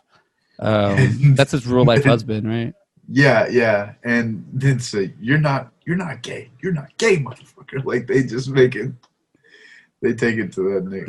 And I love that they did that. That they're able to take his real relationship, put it in the And movie, and then like fucking make fun of it. yeah, and then even the way he talks, man, he's like, yeah, I know Clay Aiken, he gets mad gash, like. Clay Aiken. Oh my god, I had to pause it because I just laughed. Remember that I'm just watching the movies now. I'm not taking any notes, but I paused on that part because I forgot about that. Because Clay Aiken popped in my head. Like they Yeah. have to that. There's a bunch of guys that are acting like gay dudes so they can get chicks. Like that's just Hmm. that the whole idea, the whole concept, and he's all cocky about it too. Um, man, I just I'll this see movie. you in the fourth one. Yes, I wanted to talk about the. You think they're gonna do? They gotta do a fourth one. Harold and Kumar's dads. I would love to see that one. Oh, I would love to see oh, that that one. actually would be good. Yeah, I mean, it's 2020, so they're gonna make the kids girls, or they're gonna make them, they're gonna Yeah, make the all like they're gonna make the female version of Harold and Kumar. dude, Um, and they'd be grown up at this point. You know, it's been 10 years yeah, they're since. Well, 40 because not grown up, but you know what I'm saying. yeah, Like they'd be older. they could age him. Oh, the Be kids, like they could age not they could age the kids. Like you could already jump into like, well, this is 2011. 18. Yeah. Yeah. Oh, I don't know about that far. You think with them with teenagers? I was thinking with Oh them yeah. like a 10-year-old kids, like how they like That would be hilarious. I mean, if they can make a movie called, what was it, like Bad Boys or Good Boys Oh, recently, I you haven't seen know, it, but I know what you're talking about. I haven't either. But I, you know, if they can have kids doing that stuff, Yeah. you know, they could do this. Yeah, man. He's watching Tyler Perry. Yeah, Elias Kitias? Codius? Oh, sorry, I I'm was not. Elias Cotias. Cotias. He's the freaking Ninja Turtles. He's what was his name? Casey Jones. Was that him? Mm-hmm. Younger version, but it is him. Let's Yeah, see he's a here. great actor, man. But even like he plays like this Russian like mob boss. They hits up with the shake weight. You know, like there's just little scenes. There's not a whole lot. This movie is definitely not like a crazy movie like the other ones were. This one's very more. I want to say this is kind of like the more mature one of all of the Hmm. three. There is growth. This movie surprised me a lot. First time I saw it, I didn't leave me with a very impressed. I think I was too young, and now that I'm older Yeah. and I'm watching it, I'm appreciating it more. And you know, I've gone kind of through a lot of that shit, so I was like, okay, I get what these cats are going through. And I mean, it just happens to be Kumar, and I look a little similar, so it's kind of funny where I'm like, hey, okay, that's there I am. But I like that they have the growth of Kumar and show him how he's like, you know, takes a kid to make him grow up. I mean, even when Santa drops him off, he drops him off at Vanessa's house. You know, like Yeah. he goes where he needs to be. Where Harold is, he just. I mean, he wins Danny Trejo's respect, and then oh, I love the fact that they make it seem like he's a little boy. Everybody, hurry! It's Christmas. Like Danny Trejo, like it's a miracle. It's a miracle. Like it's an old man, but he's like a little boy. It's a miracle. It's a miracle. Um, those brothers. Yeah, so you don't need a whole lot of. I feel like they did it right. They feel like the first one was just like the organic. This is us. The second one they cranked up the budget, and then this one they kind of completed the story. Yeah, because Yeah. these guys get around all over the town without even like really walking. They transport again and teleport. And they're in New York, right? Yeah, they're New York. Okay. It Have messes they me up. always been in New York? Well, New Jersey, New York, I think New Jersey. Possibly in those. Yeah. Oh, No, these no, guys are there. these guys next to the Quick Stop, or Was that? What were you saying? are they next to the Quick Stop, or the mall, or the movies from the Skewverse? Possibly. Let's see Yeah, here. That was another thing I wanted to look up. See who's the writer. yeah, This. yeah. Let's see. We'll look at the director first. Let's see. Known for Final Girls, isn't it romantic? That's his Interesting. So earlier stuff. Let's see. I guess he didn't. I like seeing if they keep the same director for all three movies, but they Nah, did he's not. not. He had a college. He said he did some College Humor originals, an episode, Naked but Hmm. Funny. He had TV stuff, and so but he did a good job. I think he did a good job. What's his name? Yeah. Todd. How do you say this? Todd Strauss Schoolson. Strauss Schoolson. Yeah, he did a good job. Final Girls. I need to rewatch it. I did like it, but I didn't. I need to pay attention to it. I only saw it. And it wasn't. I didn't see it at the movies. I saw it on DVDs or on Netflix or something. So the same guy who did Harold and Kumar did like Dude, Where's My Car? Looks like he did Mr. Woodcock. Oh, maybe not. Oh, dude, you see? Oh, he's a producer. This guy. Well, one of them is John Hurwitz. Hurwitz or Hurwitz. He did. He wrote Harold and Kumar. Cobra Kai is what he's writing, and also Blockers. Did you see Blockers with John Cena no, and I didn't. Is it good? Leslie Mann? Yeah, with Leslie Mann and Ike Barinholtz. Dude, it's way funnier. It's definitely up this kind of humor, man. Like it's definitely this type of stuff. Okay, here's the original guy who Oh, wrote. okay. So the writers were the directors in the second one. Yeah. Interesting. Let's see. Yeah, I like doing this kind of stuff too. and they have one here. It says Harold and Kumar go to Amsterdam, Amsterdam, the video short It must have been like right after the first one, or right before the right third, after Guantanamo or the Bay. second one. And it was and I don't know why I got these wrong. Like 2004, Harold and Kumar, 2008, Escape from Guantanamo Bay, and then 2011. That's like 7 years. They did a good job. Yeah, It was in like two. that's why I don't feel like they're gonna do a fourth one, but they very well may.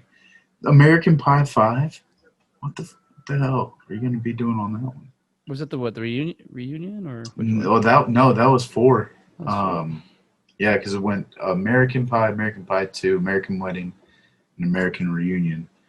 So this one has to be like their kids or something. Maybe he's gonna come out looking like Eugene Levy. That would be hilarious if he has those Well, I know they have caterpillars. the Bandcamp ones, and it's like the little Stifler.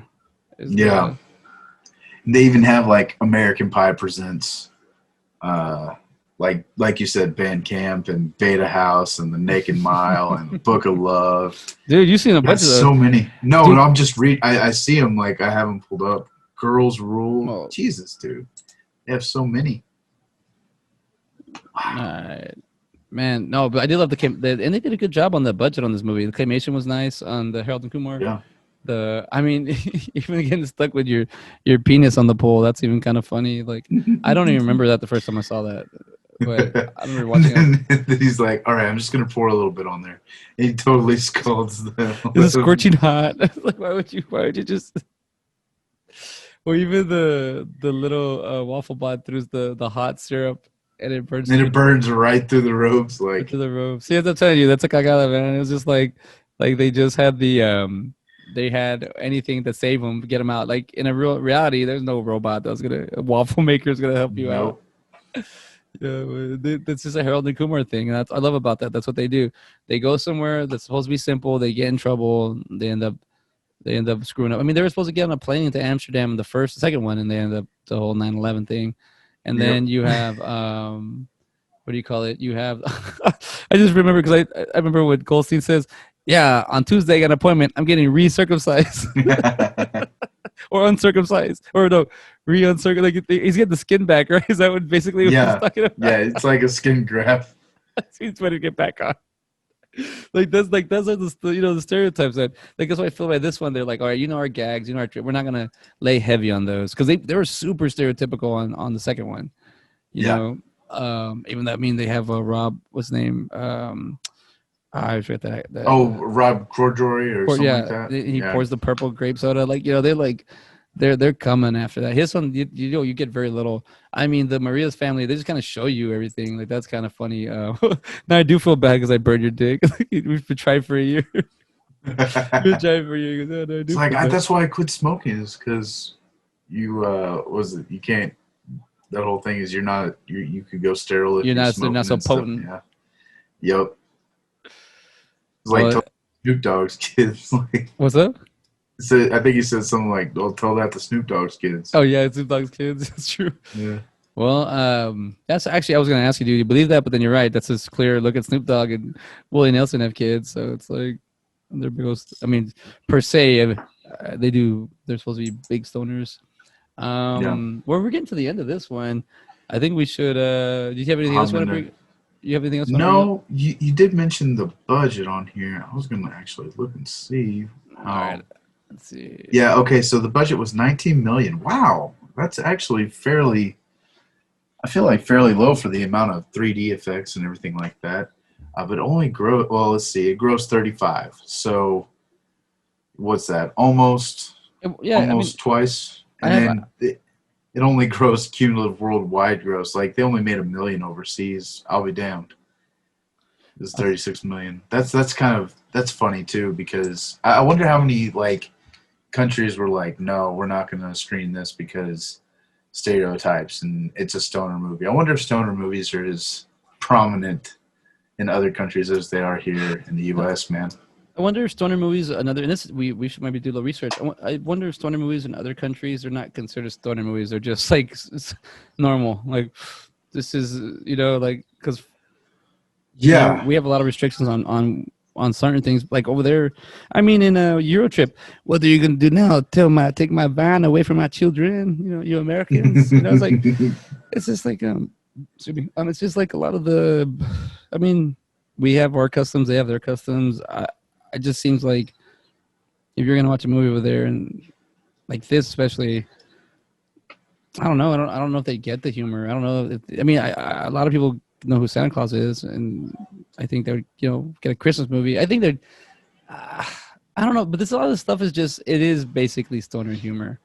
These are yeah, dude. stoner. I've already showed this to a friend of mine. They'd laugh a little bit if they were like but I think you appreciate it more as if you were a stoner or you're stoner watching Yeah. this stuff because a lot of this stuff. I know I did earlier. And then like I said, I fell asleep at the end, so I was really appreciating it. It was lulling me to sleep. I think the fact that it's supposed to be if it's not a low budget 19. I mean, you're right. I thought it'd be more, and they made 17 million to clear it, so you almost made almost double. So it's not a bust, but it wasn't grossing. I mean, how much did the first one make? Probably 100 million on like maybe a 34 million dollar. We'll see, man. Let's take a look at this bad boy. Uh, I do you think it made 100 million? I'm guessing. I'm thinking maybe like something like that. Yeah. Or were you right? I said Uh, 34. It took 40 million, and it grossed 102.8. So it made. wow. And okay, so I'm gonna take a get. What's up? Okay, all right. So on White or on Guantanamo Bay, Let me take a guess. I bet Oh, you you want to it guess? made 80 million and it cost I'm gonna the yeah. same. I'm gonna say you said what? How much I was said it for 34. and how much was it on the first one? It's 40. Yeah, I'm gonna say 35 on the second one. All right, let me see. And you said okay, so you said it grossed it It, cost 35 and it grossed how much? 80. Let's see. Ooh, wow, I'm amazed. Wow, 12 12 million. million.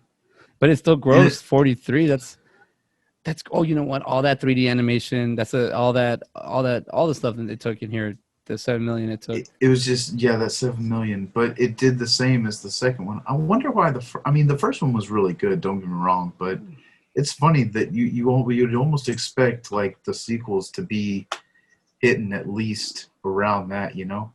Well, I'll say this about I don't think people expected the amount of success for this movie to have. Remember, we were as like a conscious society. We're at the time in 2004, we're not supposed to be like this and talk about this, but this has been going around for a while.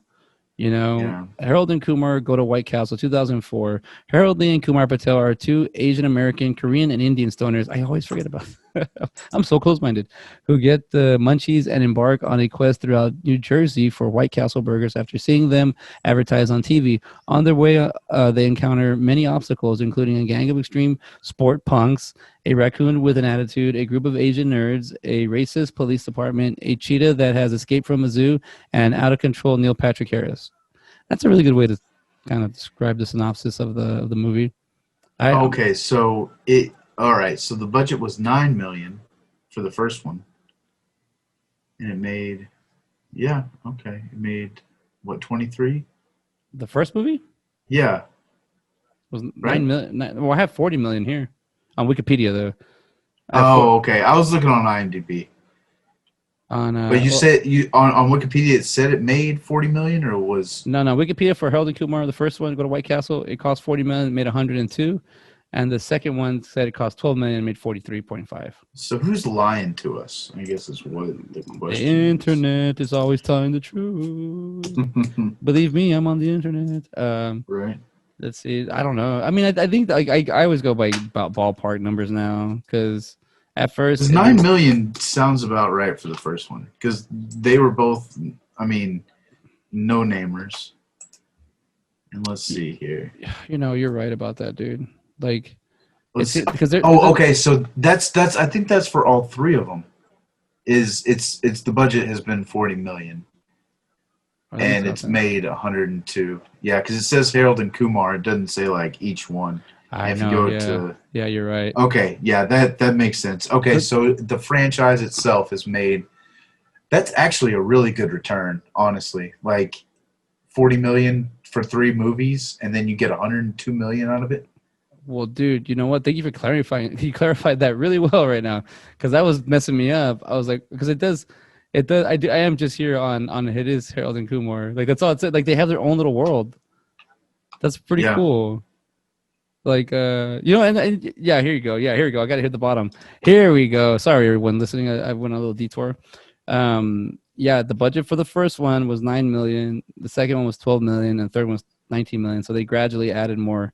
So it was a 40 million total budget, and then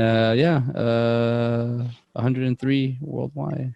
And they killed it in the home media department too, you know? Because let's see Oh here. yeah, I mean I owned the VHS and the DVD at one point. Yeah, so seven just in the home media they made, and this is from Wikipedia, they made 72 million. So almost what they made in the box office just in home media sales with all three movies. With This is the third one not getting near as many sales. I think that 3D probably was not the best idea for the home release. I think that probably detracted it just a little bit. If people were probably like, "Oh, I don't want to get it if it's just 3D," or they aren't willing to pay a 3D price but I'll for it. say this though, for 3D gags, they only have a few in this one, and they're very 3D-ish, where it's like it goes with the shot, where it's not like the original stuff where you could tell it's 3D or it's like it's ugly 3D. It seems like it just kind of easy, Yeah. No, let's see John here. Cho. I know. I went and saw it in 3D for sure. Oh yeah, I did Like, too. Yeah. because they always have that option of like, oh, you can see this in 2D, or if you want, you can see it in 3D for $2 more. And Cinemark used to have a really good deal, man, to where like you could get a free movie ticket every month, and like every movie that you went to see after that was like 6.99 or 8.99 or something like that. Yeah. It was cheaper than just going to like having being a member was definitely worth it for sure. But they changed it up, and then I didn't have it, and then they changed it back to the first way. Anyway, sorry, I kind of got a little No, off. no. I'm as you were talking, I was just kind of just skimming through. It's like, I mean, I love that Wikipedia as a whole. Like, it threw me off. Like, I was looking, I didn't bother to like scan this. I just went straight for the 40 and the 102 million. But they have like their own little world in here. It's pretty cool. Kind of Yeah. like the A View Askew. Like they had this own little Mhm. world too. So I like that. I'm learning more as you keep going about movies, and the more you keep adding to them, and the more. I mean, the canon people really, whatever you put in there, your fans or your followers are they're gonna want to see either that or less of that, and it depends how you reveal it. But let's move on to Bad Santa, Yeah. because that one, yeah, this go around was a little different for me. Yep. Same. Normally we try to watch the movie that came out first. First. Also, Harold and Kumar is on HBO Max right now for anybody who would like to watch it. It may not be by the time this airs or by the time you watch it, but that is where I watched that. And recently, so I have a Roku TV in my room, Hmm. and they just added HBO Max to that. So it was just like regular HBO It's just in regular there. ass cable. Just regular ass cable, exactly. Regular ass home box office. No, the Uh, Chappelle had on the show. Just regular ass cable. Um, Yeah, I forgot I owned this movie, but I didn't go looking. I didn't go digging for it, so I bought it on the Red Box. Not even thinking. I was like, okay, but I I own this movie, I guess, for other reasons. I think it was, man. I guess I'll lead with the Bad Santa. This is way darker than I thought. Like as I remember it, this is a way. Yeah. I'm an adult now. I guess is why I'm looking at it before. This one too was in 2004. What was this one released? 2003. Yeah. 2003. So yeah, this is my senior year in high school. It was released. So Bad Santa, 2003, rated R, 1 hour and 32 minutes. It's a comedy crime drama, released November 26, 2003. So actually, I already graduated high school. So this is my first year out of high school. But I did see this movie. So when I watched Harold and Kumar, I love the opening credits of that one, of the a very Christmas Harold and Kumar Christmas, because they made it seem, one, like it was a badass intro. It was really really nice. It was a nice little, like, upscale animation graphics. But then and also it said New Line Cinema. When it said New Line Cinema, I was like, oh, I love New Line Cinema.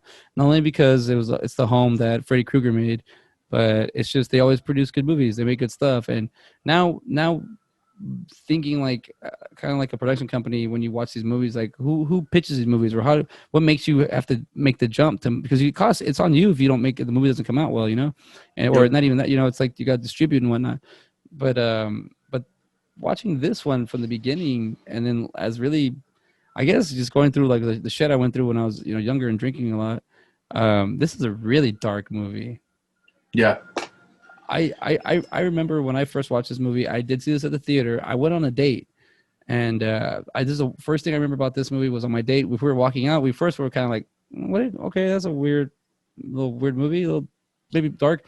But then we would try to quote the movie, and then we'd be quoting to ourselves, and we'd laugh, but then we'd be like, "Hey, his quotes are kind of like gross, or they're kind of messed up, or they're vulgar. Like, why do we? Well, okay, we won't quote too much." But it was like, it wasn't like it's not a, for me, it's not a happy haha comedy or dark comedy. It is No. dark. Yeah. Billy Bob Thornton, like, I didn't really get it at first. When I first saw it, I was like, okay, it's just, Willie, whatever. But he plays the main character. God, he's a piece of shit. Yeah. Like Oh yeah. like straight up, like. And now, having more life on me, and seeing what can be. I mean, the opening credit, he's throwing up and it says "Bad Santa." Like, it's one of those where I thought it was going to be a very haha, laugh my ass off, and I wasn't. It was too Mhm. dark for me, man. Like, watching, like, a lot of the scenes I like. I love that John Ritter's in this, and it's almost like his Yep. last movie. Bernie No, Mac. I think it was. It I was think it his last was his movie. last. Yeah. Yeah, it's his last movie. He was also in, like, what's it called? The Bride of Chucky almost was his last movie. It was like right Yeah. next to each other. But I mean, Alex Borstein's in it. Lois Griffin, Lois, Yeah. little scene cameo. Even the guy from Mike and Molly, he's in it. And he was like, "Oh, that was my job." That was the first time I noticed that. Yeah, He was like, "Oh, that could have been me." and He was applying for the Santa position. that's true. And he's a big guy, and that's another thing. Don't ever trust a skinny Santa. Black Christmas, Yep. skinny Santa. Even Tony Cox, he's a repeat offender from Spaceballs. He was in Spaceballs. Remember, I noticed him because he was Oh, one he of was the. one of the dinks, right? Yeah, Is yeah. that He's right? one of those. He And was in then it. for a second there, I was like, "Did we watch Me, Myself, and Irene?" But that was on the other day. We talked And about so it though. We talked about it one time. yeah. I mean, yeah, I think you and I just had a conversation about it. What was I gonna say? No, no, my son, his favorite word. I mean, pissing his Mhm. pants, just like that pathetic, like being that drunk. Um, I guess he's a functioning alcoholic. Yeah, dude, like really bad. And Yeah. I mean, I gotta say, this movie, he's, I don't know if he got nominated for anything, but he does a fucking good job. Like, not at one point do I want him to do well.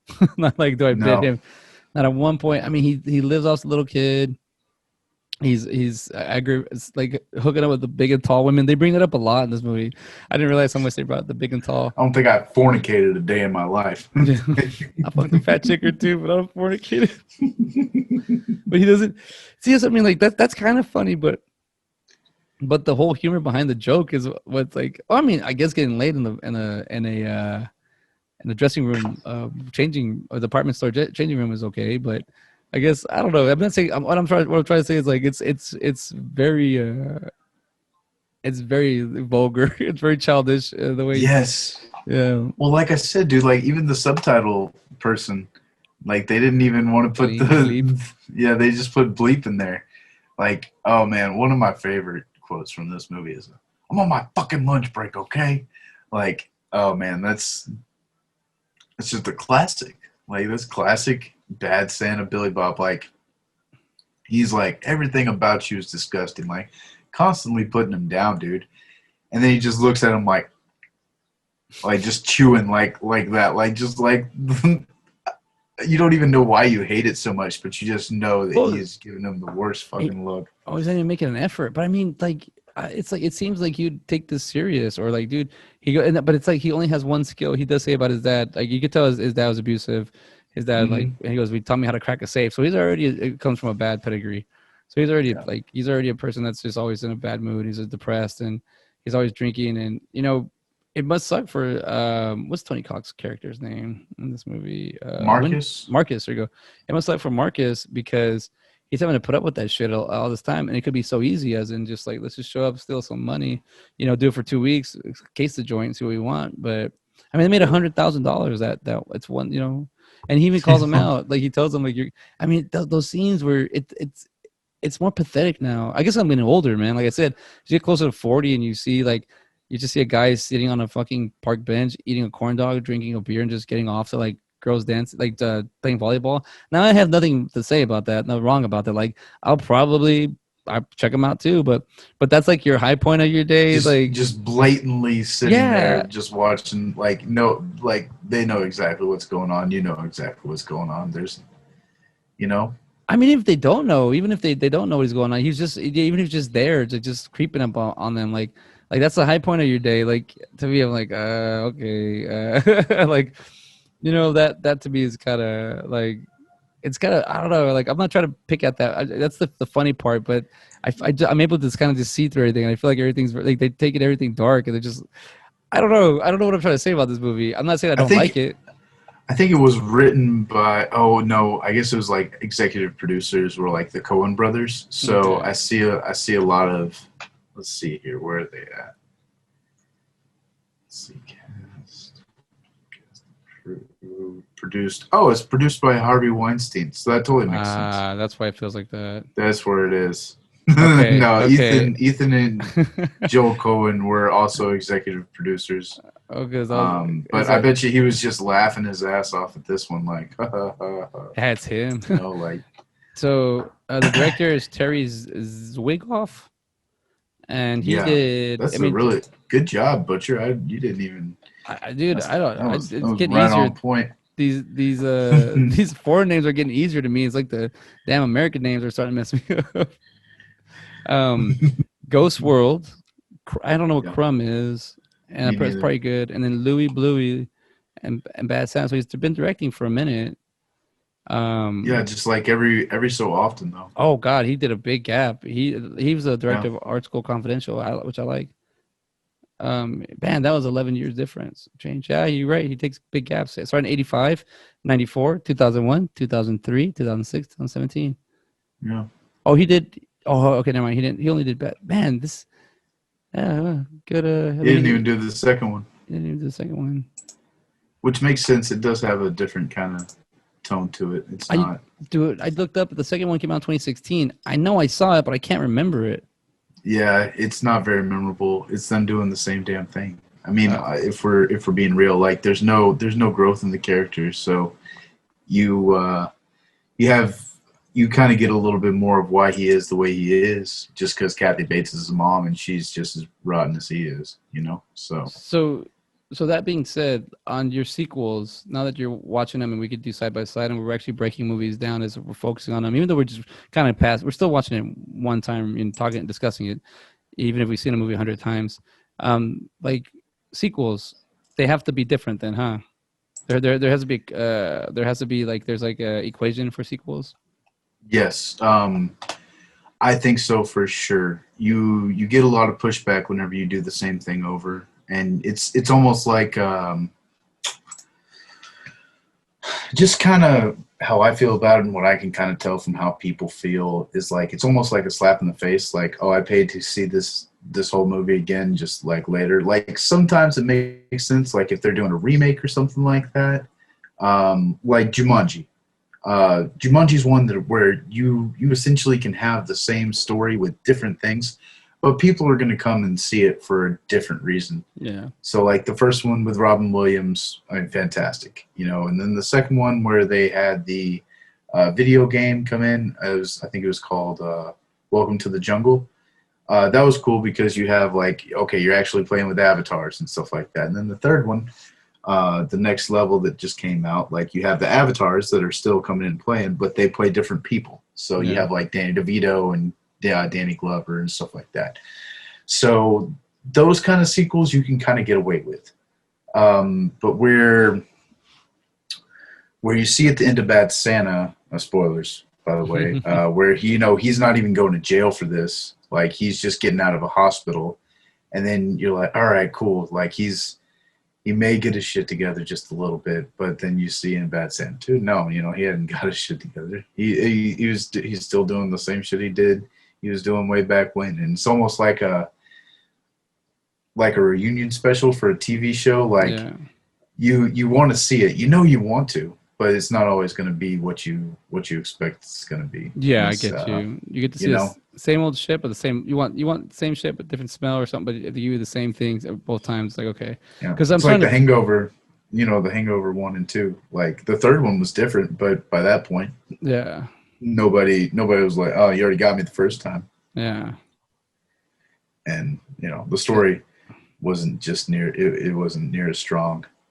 Yeah, because the you first one know they get drugged. The what's his name, Zach Galifianakis. He drugs them, and the second one they get drugged by accident, right? nope, he does. It's the exact same thing. Oh, same shit again. Oh That yeah. yeah, he drugs them with like the marshmallows, and then the They, third one's where they're like running through Vegas and trying to save. I can't even remember who they're save trying to Glenn. save. Yeah, but oh, dude, it was just like it was still funny because it was like different jokes, but it was the same. It was the same thing, and that's just it's not near as fun. It just you want to see something. Uh, Well, what I'm thinking in my head is that Harold and Kumar is a stoner movie, and it's made oh for a certain group. Where I feel like yeah, this is also made this is made for like the drunks, alcoholics, or Bad Santa's like made yeah. for that kind of group. And I'm not. I guess I'm not too like. I mean, he's just a skinny ass little Santa. Like I feel like But he has a dwarf. He has a little person, yeah, that's what they and use it.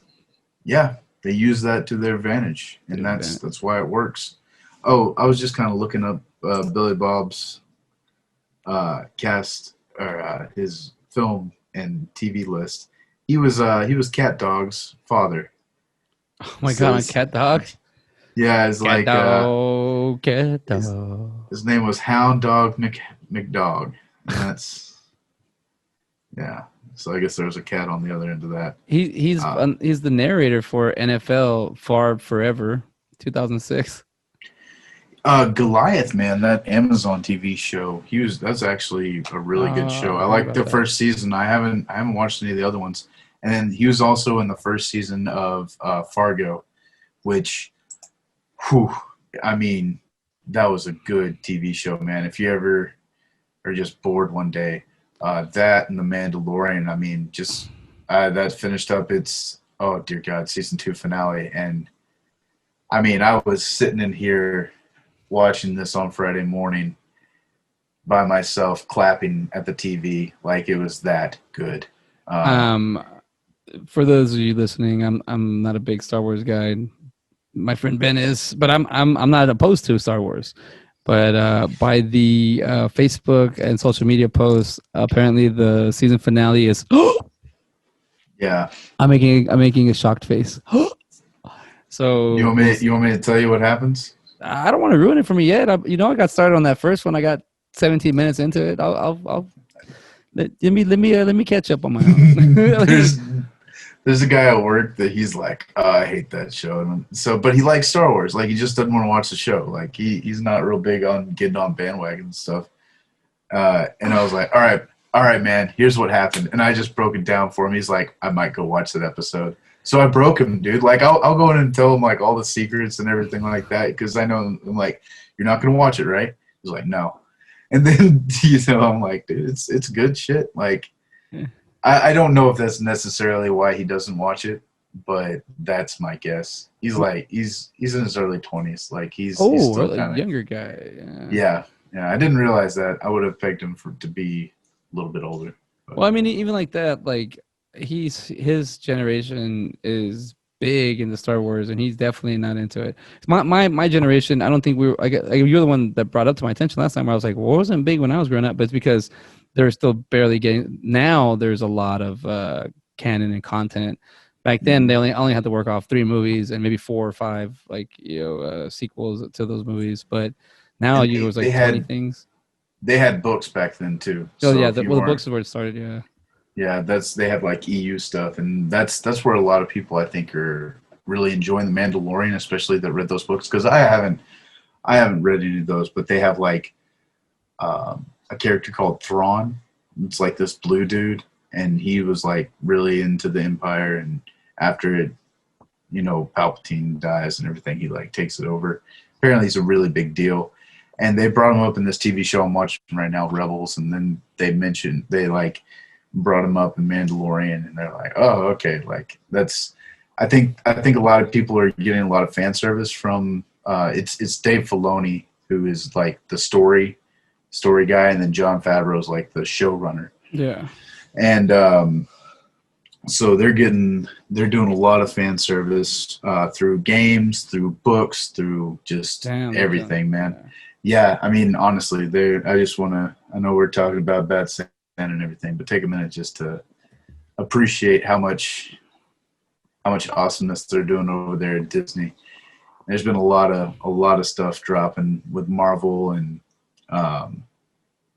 Star Wars and stuff like that. They have a lot of shows that are going to be coming out. Like the WandaVision show is coming out in January. Yeah. And then Falcon and Winter Soldier is coming out like in March. So super excited about those too.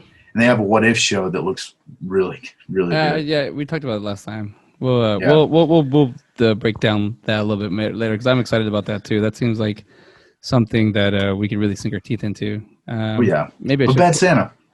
Speaking about sinking my teeth into, how about Willie's sinking his teeth into like everything, and he goes, last time I talked to you, I couldn't shit straight for a week. It's just Octavia Spencer, I think Academy Award winner now, was played a prostitute. You gotta get your start. You gotta get your start, man. You gotta figure it out. Yeah, she does a great job, man. She's a great actress. I mean, even the kids like. The little fat kid, what is it? What's his name? What the hell's his name?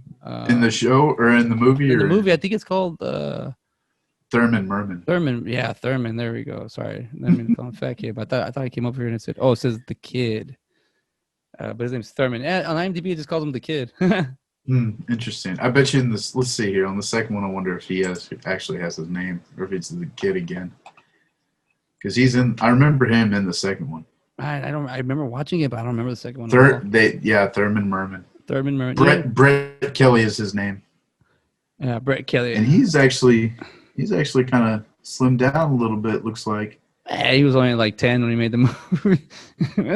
Well, no, I meant from the second one. Oh yeah, because he's older, right? Yeah. Yeah, I think so. When I'm watching this, his character. Is he the spirit of Christmas? Is that what he is in this movie? Is he? What is his whole thing? Because it just seems like Willie's using him.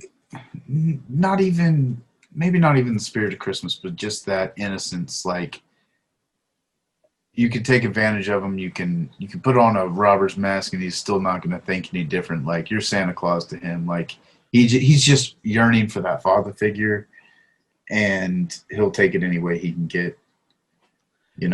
I think, I do. Yeah, he's going there because you kind of find out at the end. I think he's a lot smarter than he looks. And I Yeah, think what's up? because whenever they're playing checkers, and he just like he's doing that, and then he goes like, "King me." He's like, "Are you fucking kidding me?" Just like slams it. Dude, see stuff like that, like those scenes. Like, is he cussing at him the whole time in real life, or like, there's a lot of verbal abuse in that movie. So I mean, I'm not saying that none of the angles he's not directly talking to him. So that's what I'm saying. Like, they have a lot of you do like quick little cheats. So I'm not, but I'm trying to say is like, dude, the way they do all that it's fucking hilarious because it's like he's just getting mad, and you could get that sense of him fucking like yelling and getting mad. Yeah. Why does that guy attack him in the parking lot? I forgot. I am not gay. I think he. I don't know, man. I really have no clue because he calls him an elf fucker, and then I think he was about to like rape him to show him his dominance or something. I Yeah, have no yeah. clue. At But least that's the way it but what did he come seems. out of? He just goes, "What do you?" Because that's one quote my cousin got me to say is like, Ass clown. "No, not that one." Where he goes, "Oh yeah, yeah." He goes, "As clown." He goes, "What are you off your fucking meds?" Yes, but that is not the point. It's like, what's up, man? You off your fucking meds? He goes, "Yes, but that is not the point." Like, see, that kind of throws me off. Where is that? Something maybe he offended somebody earlier, or where does he come out? He's just staring him down in the bar, and then he fights him outside. I don't know, dude. I think he had something against Santa, and he saw this guy dressed as Santa Claus, and I'm not too sure where Uh, it's coming from. I think maybe he offended him earlier because he was like, I'm not gay. Like, what is he? Did he call him gay or something earlier? Or No, that's what I'm I saying. I don't know. That's a good question. I mean, possibly, Or maybe he is. but Maybe literally is off his meds, and he does like. yeah, Maybe he is off his, yeah, and then he does attack him. Yeah, you're right. Maybe he is. He does that. Um, let's see. Who's Lauren Graham? Is that Sue? That's the yeah. So her thing about having a fetish about the old man, Santa Claus. So she's just like a bartender that's just like, I guess, like bar trash herself or something, or maybe she just needs to get that fix. I don't know how to say this, what her character is, but she's kind of. I mean, she. Oh, he's lying to her, right? He's that I'm renting. So never mind. I thought she was in on it. She's not in on it. No, She just happens to have a kink for older dudes dressed like Santa Claus because every time they have sex, he's wearing the hat. yeah. Fuck me, So Santa. Fuck me, Santa. All that good stuff. I'm a living, breathing, shitting, fucking fuck it, Santa prove Claus. it. And he's like, Prove it. Yeah, they knew it. Like, yeah, yeah, I mean, that is that is kind of how a female bartender kind of picks you up. Like, yeah. they're just kind of smooth. And They do she it. she was Jewish, so she couldn't have uh, what is it, Santa in her life. Oh yeah, so yes, right. She does tell a story about her Interesting. about that. Yeah, but So what's up? I was gonna say the way Billy Bob Thornton carries the character Willie, like, is that piece of, like, he carries it through the whole movie. Like, even when he's writing the letter at the end, some shit, they fucked up. Phyllis kind of hmm fucked up shooting Santa in the behind the back. I mean, the movie logically makes sense. There's no problem with the movie. And now that we're talking about it more, do you think Willie's just walking depression? Is that what we're seeing, or yeah, I think so. What I was looking at a second ago is his name is Willie Stokes in the first movie, and then it's Willie Soak in the second one. did they So say that they changed their names? yeah, well, like on the credits, it may have just been like a user No, no. storyline. Doesn't Bernie Mac's character call them out that they go to different places and change their names? When this Yeah. is Oh, it that's wasn't true. yeah. That is Um, true. I mean, I love the interaction between Bernie Mac and John Ritter, Jin Yeah. and Bob. Chip, I would say Chibesky. Chipesky. That's what. Oh, there it is. There's his name right here. Chipisky. Yeah, Chipeska. Um, Pesca, that's right. Yeah. yeah, he said, like, he says, yeah, my name's Bob. Like, he's very, like, sensitive, or very just polite. I don't know how to explain John Ritter's character, but he's very He's like whatever he's trying to say. He's like, you aren't gonna shit. SHIT SIT. for a week.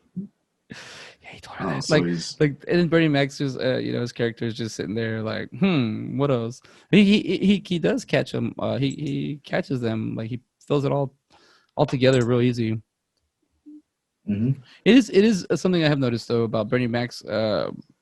It comes out and it came out in the Ocean movies about his hand, talking about the manicures, how men should get pedicures, and he does it in this one. I wonder if he does it in any other movies. I'm trying to remember, but it's kind of a thing I've noticed about Bernie Mac's characters. I just played an R.I.P. Bernie Mac's. Been a minute, but Yeah. he's been gone for a minute. One of the kings of comedy.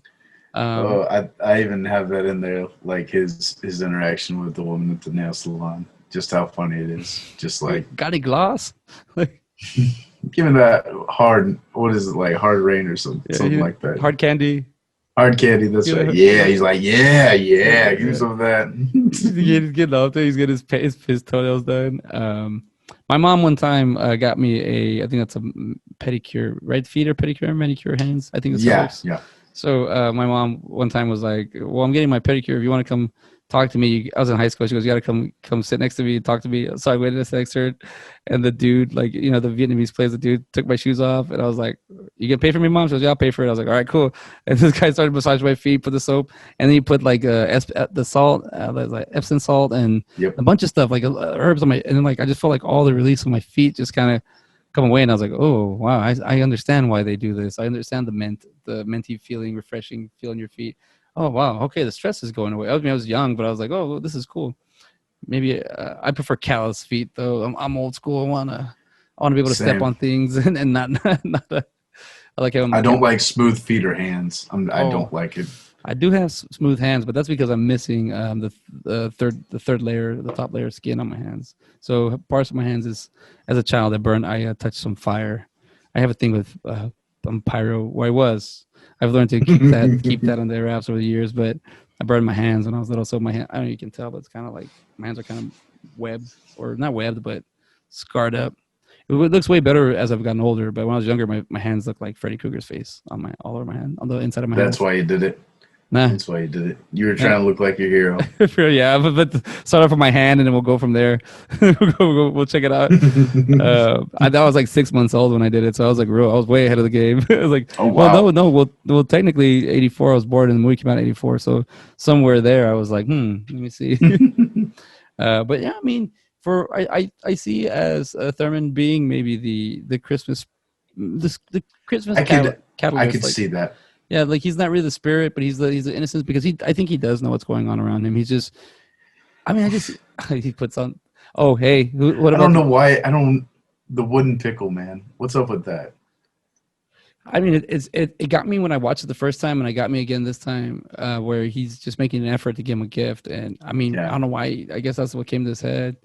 But he even Willie puts on puts a mask on, the ski mask in the club to go inside the Hmm. guy's house. Like that's kind of like that's real shitty. Like you're seeing. I'm watching it when I was younger, and I'm like, oh, that's just. When I was in high school, I just got out of high school, so I was watching this like, okay, that's funny. These guys breaking into that, but now I'm older. I'm like, motherfuckers breaking into a house with a ski mask, like, and then get who is our another repeat offender, Gloris Oh, Leachman. Cloris Gloris Leachman from Leachman. History of the World, Part One. Yeah. Yeah, she's also was ran the Crudes, the second one.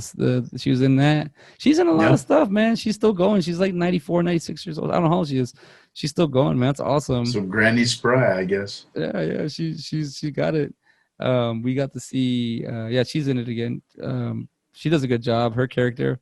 Let me make you a sandwich. Let me make like Yeah. it just kind of shows you that this. Maybe that's why Thurman Merman is so fat. Well, yeah, cool because it's Every showing you. time, every time he comes in, she makes him a sandwich. I also see him as he's fat because he doesn't have anybody there to help him, to push him to. I think he's. I might be going too deep on this, but I think he's trapped a little bit because he has nobody around him to grow. And he's a little child, so I Yeah. feel like he looks like a child, but he's really older. I feel like he has a more mature brain, but Hmm. he can get away with it. But he's also believing, just like we said that Charlie from Santa Claus, he's believing that his dad is Santa. It's the same thing that he thinks that Willie's Santa, and that's what's helping him go through it. Um, she wasn't gonna shit for a week. So like I just put that scene. I have the movie play in the background. I just did that scene, and it's just a bunch of random. Like this movie does have its funniness, but I feel like the darkness undertones I was able to pick up way too much this go around. Where I feel like Yeah. the movie was like a little. I don't want to say that. I'll just say like it's in my face, and I was like, whoa, I didn't see this. Sometimes it's a little hard to watch. Just like Yeah. oof. Well, I You mean, get even that like oof. when we did Dust Till Dawn. Okay, now keep in mind, Bad Santa is a movie I've seen a few times, but I never really. I've only seen it one through like the first time. But Dust Till Dawn is a movie I've seen 100 million times, and it wasn't until this time we broke it down when Richie puts the gun and what's the son's name? He puts the gun in the son's name, and it's like, dude, that's he walks in hot like that, like you can easily kill him Hmm. even by accident. It's like you could easily pull a trigger by accident. So like watching that kind of stuff, it gets me to be like, oh wow, like okay, So this one got me. I'm like, dude, like he's really like I mean he doesn't really interact. Like there's a lot to this movie is kind of complicated a little bit. There's a lot. He doesn't really interact with anybody outside of the girl and the kid. Like he kind of just like John Ritter is talking to him and he's always just like out of it. Like Bob's talking to him and he's like, what you say? I'm not working. Like, I'm not erect or What about my my performance? performance. Like Yeah, like he doesn't know what's going on. Like talking about my gear, my gear. Yeah, my gear shift. fuck stick. My fuck Yeah, stick. Yeah, it's like yeah. I love John Ritter's face. Whatever he says, he's just like he turns up his face like that. He's like talking about him fucking that girl. Dude, there's a Oh scene man, where the kid blew the snot or the chocolate on him. The next yeah, scene, it has him. He's eating something, and Willie's like just wasted, dude. He's like, and I'm like, okay, they're picking up on that. I mean, this movie's really dark. It's a lot darker than this is. Dark comedy. This is a lot darker. And the girl with the pinball machine, she's like, she said she was 18. Like it's like keep a low profile, and he's just like fucking messing it up. It's like that. It reminds me of Ricky from The Maid. It's yeah, like this is a worse version. It's an old grandpa version, but he's just the same kind of cat. Like he's just kind of like can't help himself, but to do what they're gonna do and get there. I mean, he does beat that kid up, which is funny. Like the bully yeah. kid, But even that, dude, you think about it, and like you're beating up a 13-year-old kid, like the punching the shit out of him. Like if you were punching a kid that many times, like his fuck face him would up. be in. Yeah, it would be not good. But he's also a drunk, so he's probably not throwing punches near as hard as He's all squishy too. But I like he you goes, know. I gotta keep a low profile. He goes, low profile, and then he goes, shut up. And he opens the door, and all those beer cans come out. And he runs over him. Like he's Well, and then after he beats up that kid, he's talking to Marcus. He's like, "I feel good about that." Like I is beat up one a of the kid. shitty. Yeah, he's like one of the shittier things that he did. He's like, I feel good, but it's because he did it for what he feels is the right reasons, and Yeah, yeah, you defend. I mean, there's that part where like, yeah, I think you did good, but I mean, like this movie is like, I guess how you get to the happy ending at the end, which is not the happy ending, but the ending, where kind of they tie everything up. It lets everything else kind of fall way to the side. Just keep going, you just go with it, and then it picks everything back up, and you're like, oh, kind of like strings trying to pick things up. But even like what's his name? Marcus, he kills Jin, like he hmm or his wife does. They even go like that far to like as in I mean, but you know what? That's the only thing you can do. He wants half. Like I think he gets too greedy. He hmm gets too. I want half. Half. Like he get Hoff. half. He gets too greedy. If he would have just took, I just want a taste. That's not a taste. That's half of the damn thing. hmm Like and you pick up with it in every scene he's in. He's very cocky, very assertive. He's a security man. He's the head of security. So you know whatever. But he kills him. He gets himself killed. Um, what is what's the Marcus's wife's name? She Lauren Tom. She's been in. In Lois. the movie, Yeah. she is Lois, Oh, but she was she's in. She's like Futurama. She's Amy, and Amy. yeah, Oh, I know her. and she was also in King of the Hill. She was Khan's wife. Con and Con Junior. Yeah. I didn't pay attention. That's her. Well, even at her, like, is she playing like a stereotype or something? Like, what is like, like I think, yeah, kind of, kind of, just a little bit. Nothing too crazy. Nothing like way over the top. yeah, not But really. yeah, but They, yeah. Whenever she's going and shopping, she's like just looking. As soon as that lady comes up to her, like she knows she's trying to just stay away from everything too, trying not to get caught. so for the character, the one I was like, what is he there for? The one that's like, I am not a gay, played by the Office Space actor Hmm. AJ and Naidu. It says his name is Hindustani Troublemaker. Yeah, Hindustani. I think it's like it's that one's trying to be just He's in just your there for face that. Yeah, he's stereotype because like Hindu and then Stani, like that's like Pakistani, but then Hindu with it in front.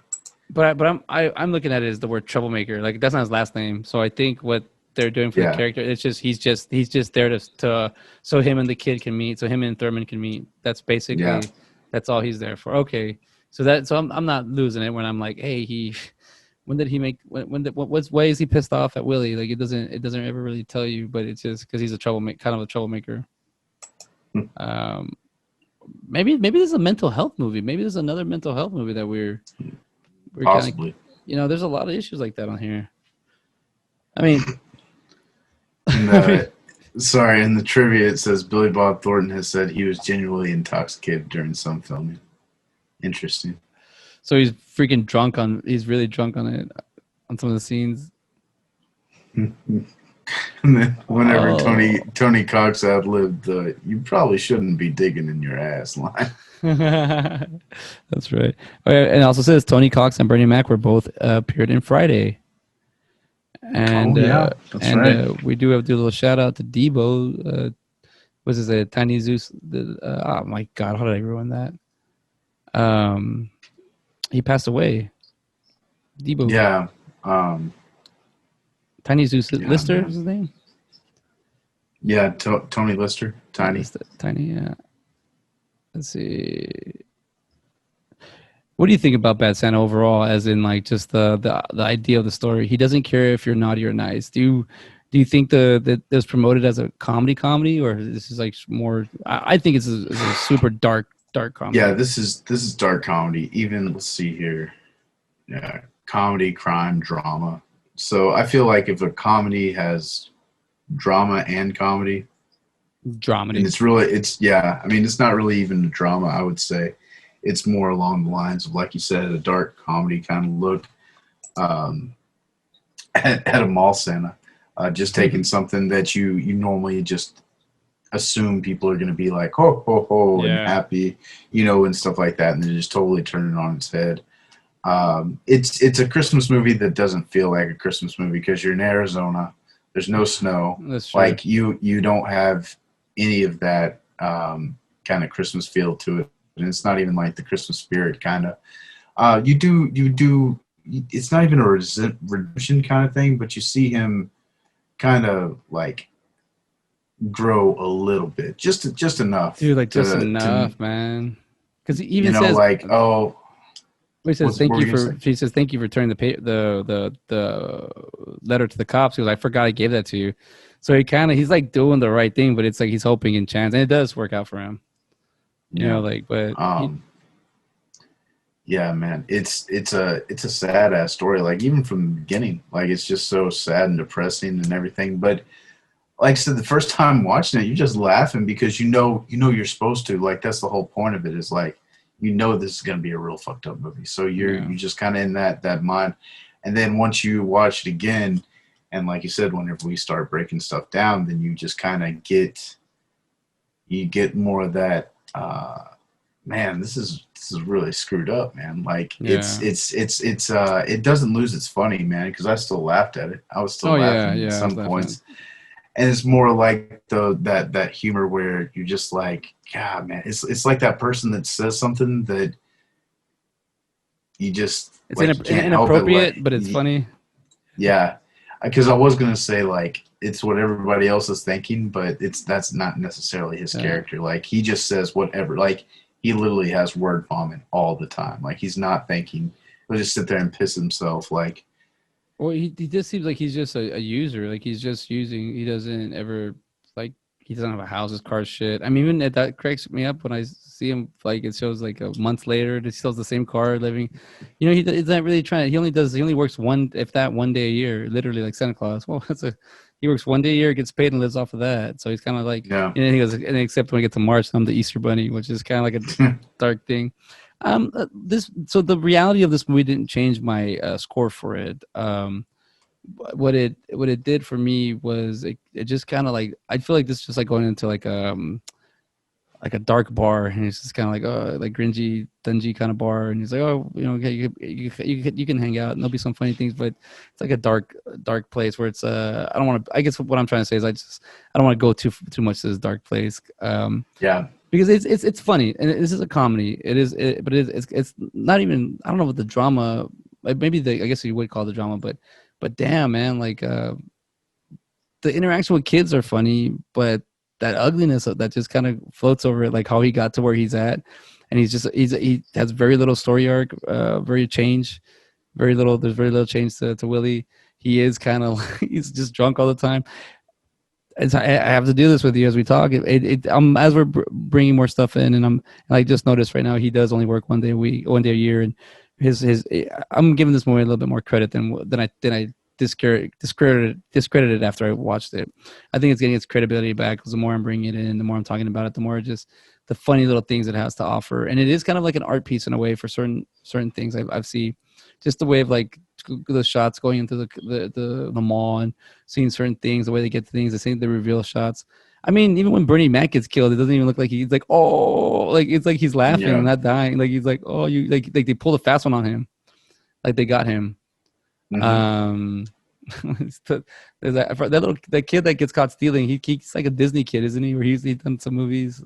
Yeah, he looks really familiar. I don't know whether it was like Robert Rodriguez or something like that. He kind of looks like one of the kids off of that Shark Boy movie, but I could be wrong. That is true. He Maybe is one like of those Spy kids. Kids. Yeah, he is one of Spy those kids. Kids. Yeah. Oh yeah, and Brian Callen, he plays the Miami bartender.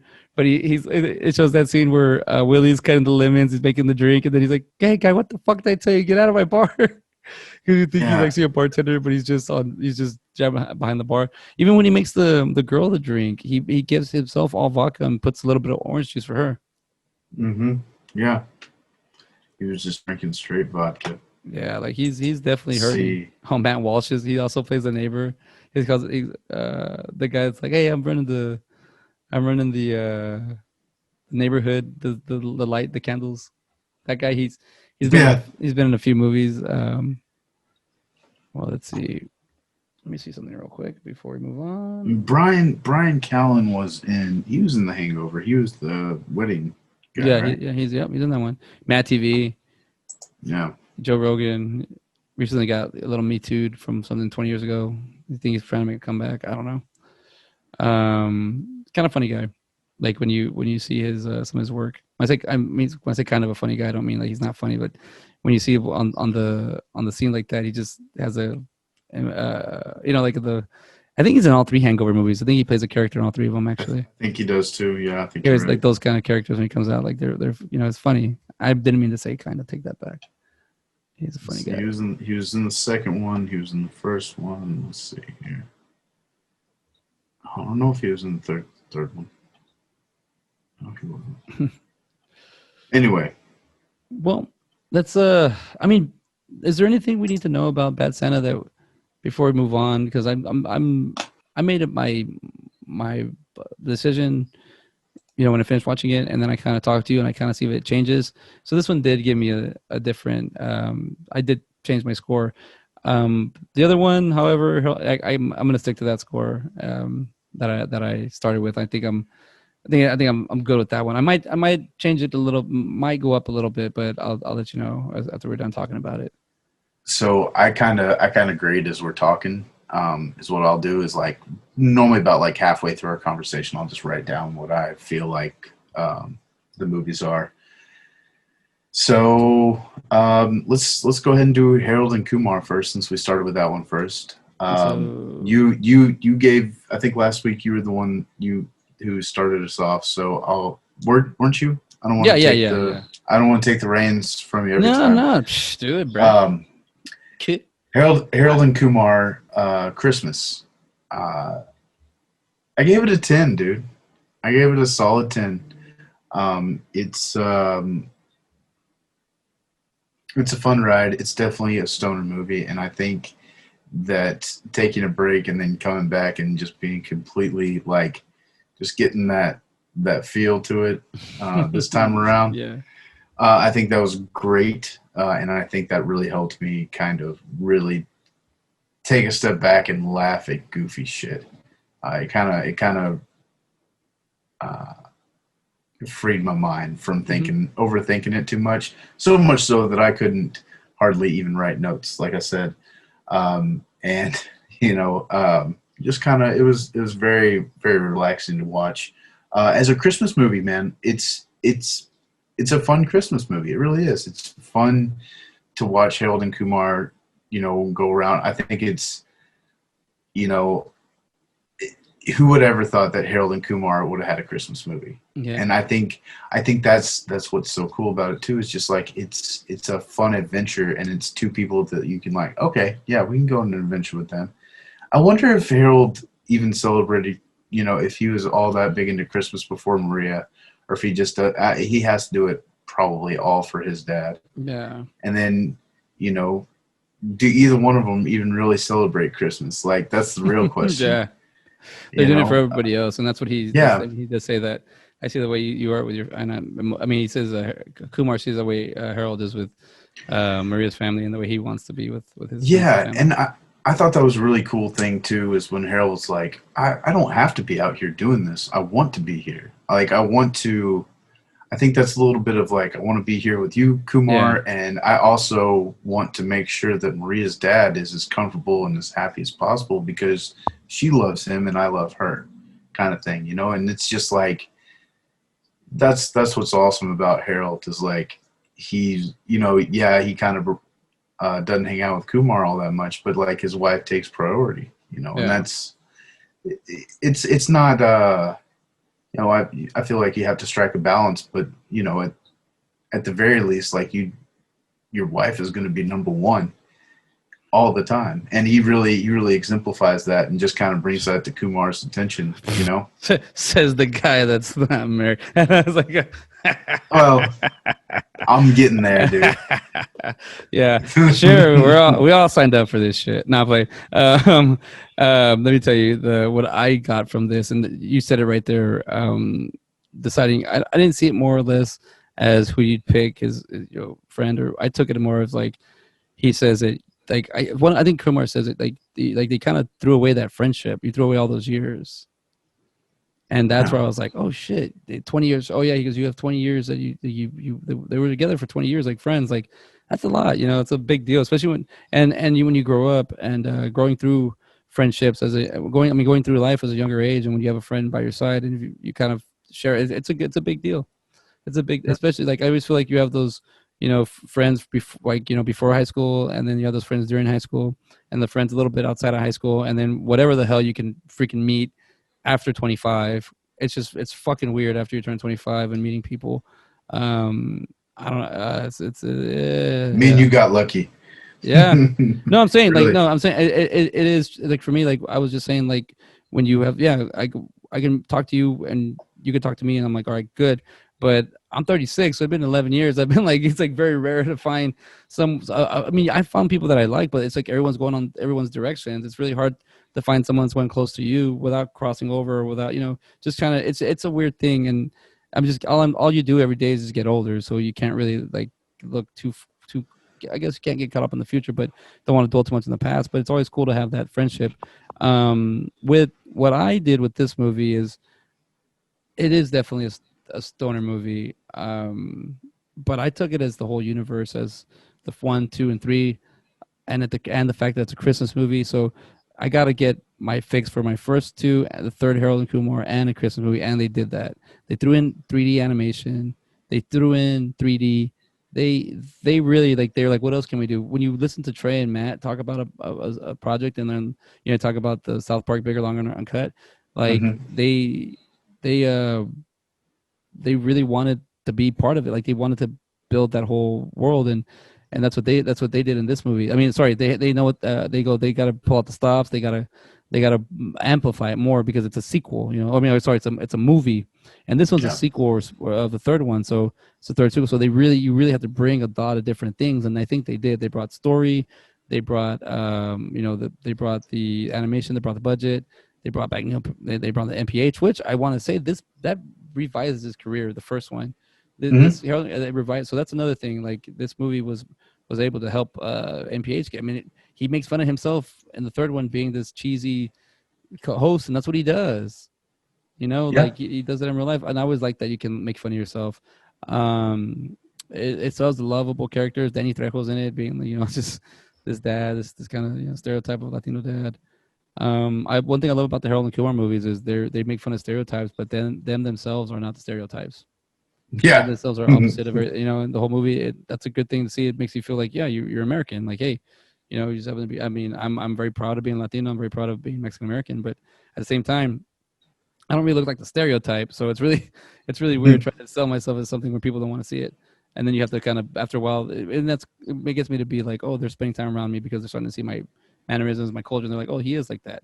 All that BS being said, I'll say that I gave this an 11, very close. If you're stoned, it's a 12. Oh yeah. Um, it's it. I was like, wow, for it to have like everything, like the checklist double triple. It's a third one. It does it have the budget? Like we said, we found out 19 has the budget of all the highest one of all of them. So like it did everything it had to do to make the money back. But it's a great movie. I mean, even if you bring back all the throwbacks, the Goldstein and the Rosenberg, and you get a lot of the Bobby Lee. I mean, his character Kenneth Parker comes back. Like they bring back a little bit of one and two, and but I mean, it's pretty cool that they're able to do this. So this is definitely an 11 in my book. I want to see what the I used to go to IMDb. So IMDb out of 65,399 votes, you got a 6.3 out of 10. And Wow. That's actually not terrible for a Christmas movie and the third. oh my god, dude, the Rotten Tomato scores. I am wow. This is the first one where I'm like, wow, wow. A very Harold and Kumar Christmas. Critics consensus still raunchy, still irreverent. Revel. I I gotta got see it. I fucking dyslexic as fuck. Re- Irrever- um. I want to say irrelevant, but but that's not it. it's not it. Ir- Irreverent. Irreverent. There you go. I can't say that word. I said the harder word I couldn't say. Still irreverent and still hit and miss. This Harold and Kumar outing also has a Christmas miracle. The audience gets to see the sweater side of the duo. Wow. Exactly. I was like, wow. It, Irreverent. Yes. Sorry. um, I don't. Well, it's still raunchy for sure. These guys are raunchy. The movies are raunchy, but goddamn, a 68 on Tomato Meter at 131 and a 58 audience score. That's Wow. crazy. I don't know why the audience. I'm usually on the audience side, and I'm like, nah, dude. I don't know why the critics would a 68. Wow, That's interesting. All right. I kind of want to see Bad Santa after we saw that one. wow, dude. This movie got. I mean, it is really good.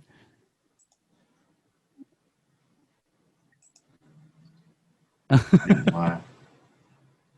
Oh wow! Oh, I clicked on Bad Santa 2 first, and it has 24% tomato meter. oh, well, just look at this one. This is from a January 27th, 2012. An extended bit featuring a strung out toddler borders on offensive and isn't amusing in the slightest, so much of the picture leaving me as cold as an Arctic winter. So they didn't like this lady didn't like the Sarah Mitchell Fetters didn't like Michelle Fetters didn't like the she didn't like the baby getting on Mhm. drugs. Oh come on! That's one of the funniest parts. Like it's because they say something like, "Oh, do you know what's gonna do to your brain?" I think her dad says that whenever they're like doing cocaine, they just like, whew, and you just blow cocaine over Yeah, both of them. that's right. Uh, and she got high with them in the first little bit. So yeah, Bad Santa. How do you feel about that? Okay. What do you got? I'll say for Bad Santa, I was thinking 7. Hmm. And after doing this, talking to you and breaking down, this is actually my big jump. It's like a 9, man. This is a decent movie for. It's got good laughs if you need them. it's got that dark. I mean, this is why I was going to rate it a 7, but it does have a lot of little funny scenes. They're not a lot of it is quotable because it's kind of like is that Yeah, what you you got to think? be in the right, Yeah, the right people. but if I couldn't I couldn't recommend this movie if it was like, hey, dude, do you want to watch a stoner movie or do you want to watch this movie between Harold and Kumar and this one? I just tell them just watch Harold and Kumar, and if that, Yeah, I'd be like, watch the trilogy. Don't just watch the third one. Watch them all so you get it. But if I had to really just pick, man, this was hard for me to pick. Like, this is like the Dust Till Dawn version of like of Christmas comedies. Like, it's like really dark, man. Like, and when I yeah, mean, I'm comparing it, but like the darkness to it. Man, I'll give it a 9 because I think I was going in a little. I don't want to say biased, but I'll go in with like that just because I just recently saw it, and I was kind of like, but it's like it's a 9, dude. It's funny. It's really good acting. It's really good storytelling, good production. What did we say it made? The Yeah, see, it was $23 million, and it was budgeted in the box office 76.5. yeah. So Yeah, that that's that a was a that. good return for sure. I mean, this one movie almost caught up with the three Harold and Kumar movies. Hmm. Um, what does it got Yeah, on the Bad Santa on IMDb? It's got a 7 out of 133,773 yep. casted votes. So what do you And get? What's up? yeah, before we go on to the Rotten Tomatoes score, I'll tell you what I think about it. I'm gonna give it a 10, so I'm not too far away from you. It's the more you watch this movie, the sadder it gets. Yeah, As you know, like the more times you watch it, it's just like it gets more and more depressing each year. Uh, yeah. I'll say this about this movie: if you can chop it up and watch it little by little, but just yep, sit down and watch the entirety watch and it. really get what's going on. Because even pisses me off when Jin does that half. Because it's like, dude, what Yeah, the hell's your like? Because then we kill him. You're like, well, you want to have greedy bastard. If you would have said like, can I just would you make 110,000? Yeah, give me an extra 10, 15. Or, I don't know. We take it yeah, all. I don't know. But he set himself up to get killed. yep. I wouldn't even stopped either. I would just drove by. Like it just seems too staged. Like, why are you out here waiting for me? Hmm. But yeah, I give it the 9, man. What Yeah, other? no, the 10 simply because I feel like this is a movie that you should tell people to watch just to kind of be like, okay, this is like what I shitty get people are you. like, I get you. I get you. like it's more along the lines of like, yes, I think you totally should see this movie I because it just gives you that like this is what a shitty Christmas could be, Yes.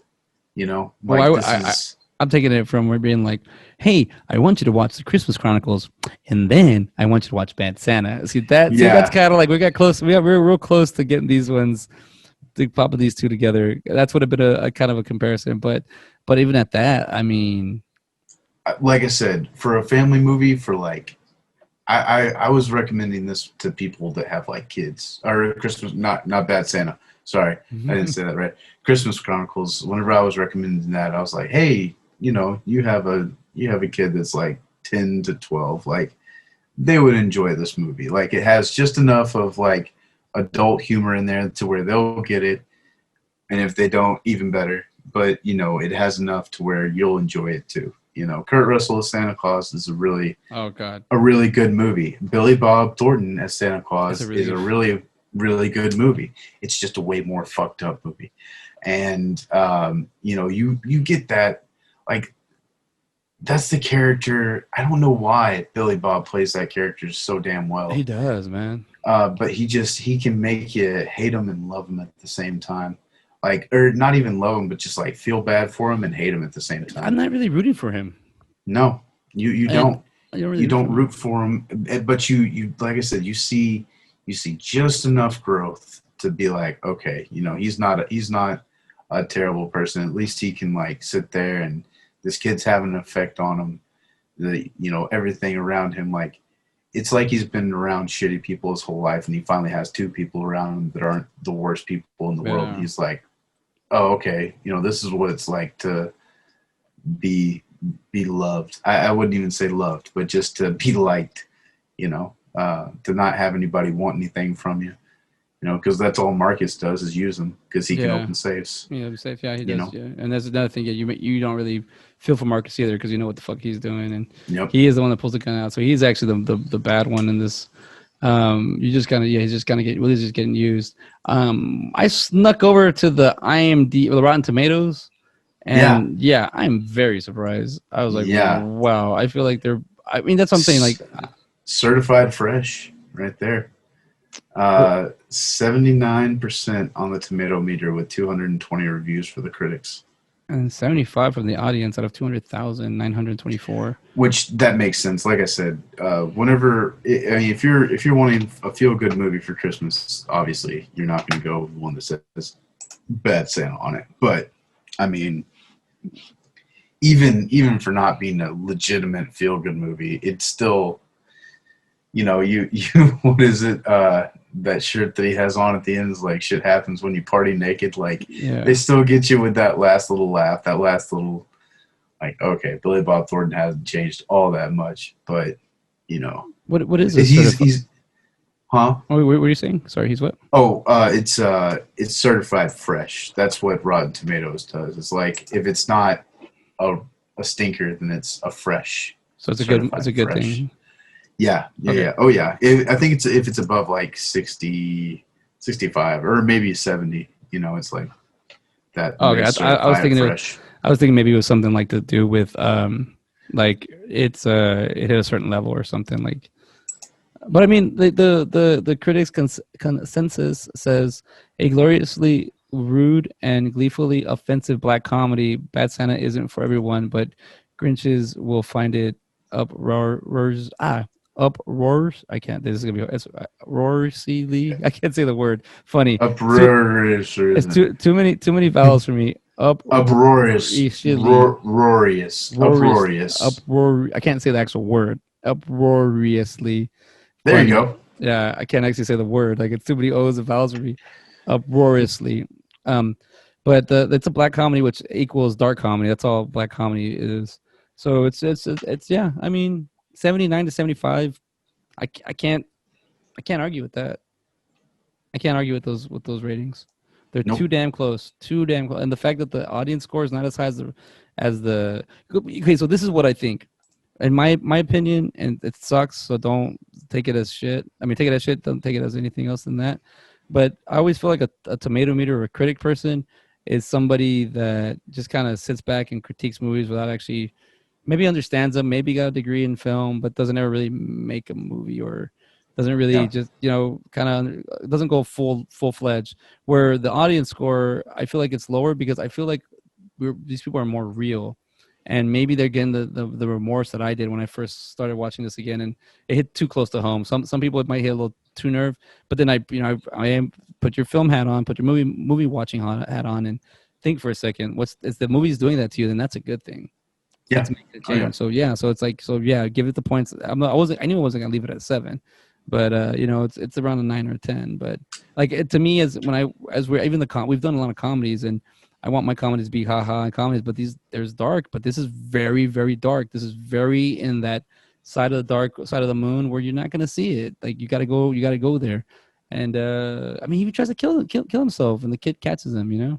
Hmm. And what happened to your face? Or that he tells him that because he goes to the oh yeah, he doesn't write that. He fucks him up. He just beats a little kid. I mean, the kid's tall and lanky, but he's still a little kid. Yeah. Yeah. Yeah. But well, yeah, we man, I'm very surprised by these. This is cool, and I'm Yeah. happy that my dyslexia is 50-50 this go around. I mean, it is these words of mine that I gotta fix. So you were mentioning the dark side of the moon, man, and it kind of reminded me. It's funny that you brought up the moon because I was looking at a movie earlier today. Have you ever seen the movie Moon with Sam Rockwell? No, I want to see it. Oh, it's really good, and they have a sequel to it. It's like a spiritual sequel. It's called Mute. It was a Netflix movie, and it has Paul Rudd in it. If you haven't seen that either, it's a solid movie. Like it's kind of like John Wick, but the guy is mute, if you can believe that. Mhm. Uh, and yeah, like I said, Paul Rudd's in it. I thoroughly enjoyed it, and I mean Moon I think is way better, um, and a lot cooler storytelling. Yeah. But Mute was like a fun kind of And ride, they're both and related. yeah, they're like in the same Skuniverse kind of thing. Skewers. Skuniverse. They're in the same universe. Like you see, there's a clip of Sam Rockwell's character in Mute, just for a minute.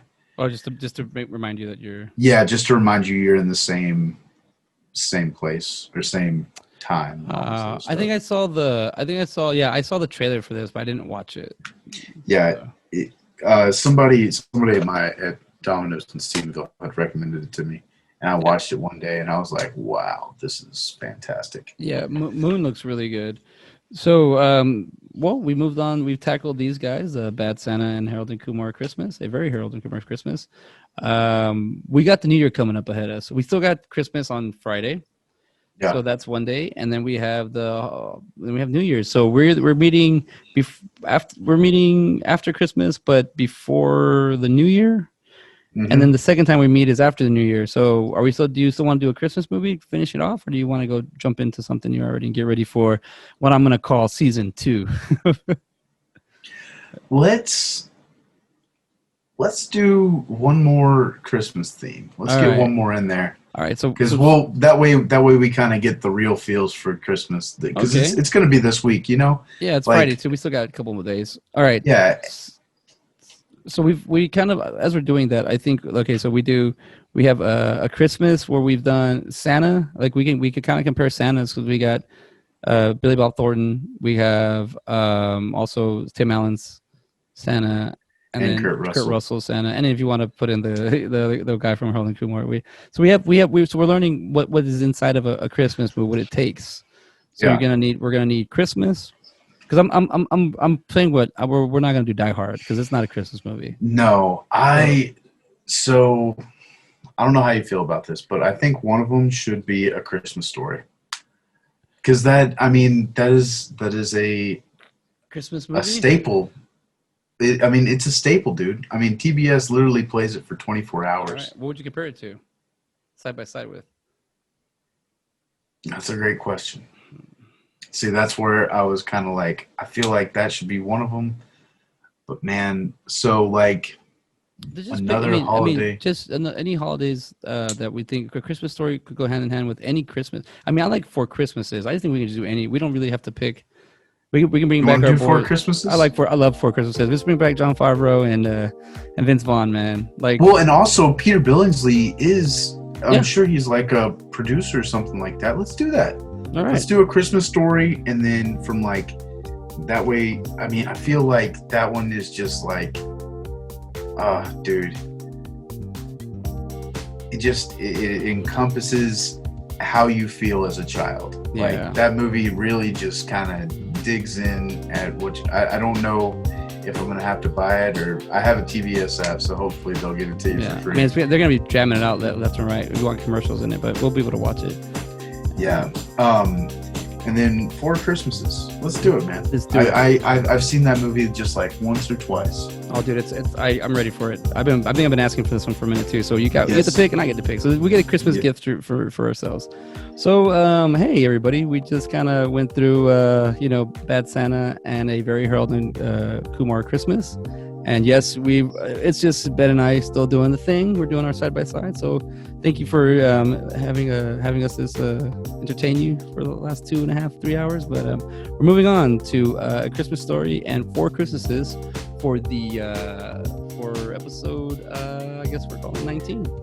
Yeah, So, pretty much the end of season 1, I guess. Yeah, if we're gonna be starting season 2 at the Yeah, beginning of season 2021. So I think this is a strong way to end. We have 2 movies on the docket that are going to be, really bringing out the best of the Christmas spirit right here, buddy. All right, well let's tell everybody peace out. We'll see you later. You have a good night. Bye. Bye.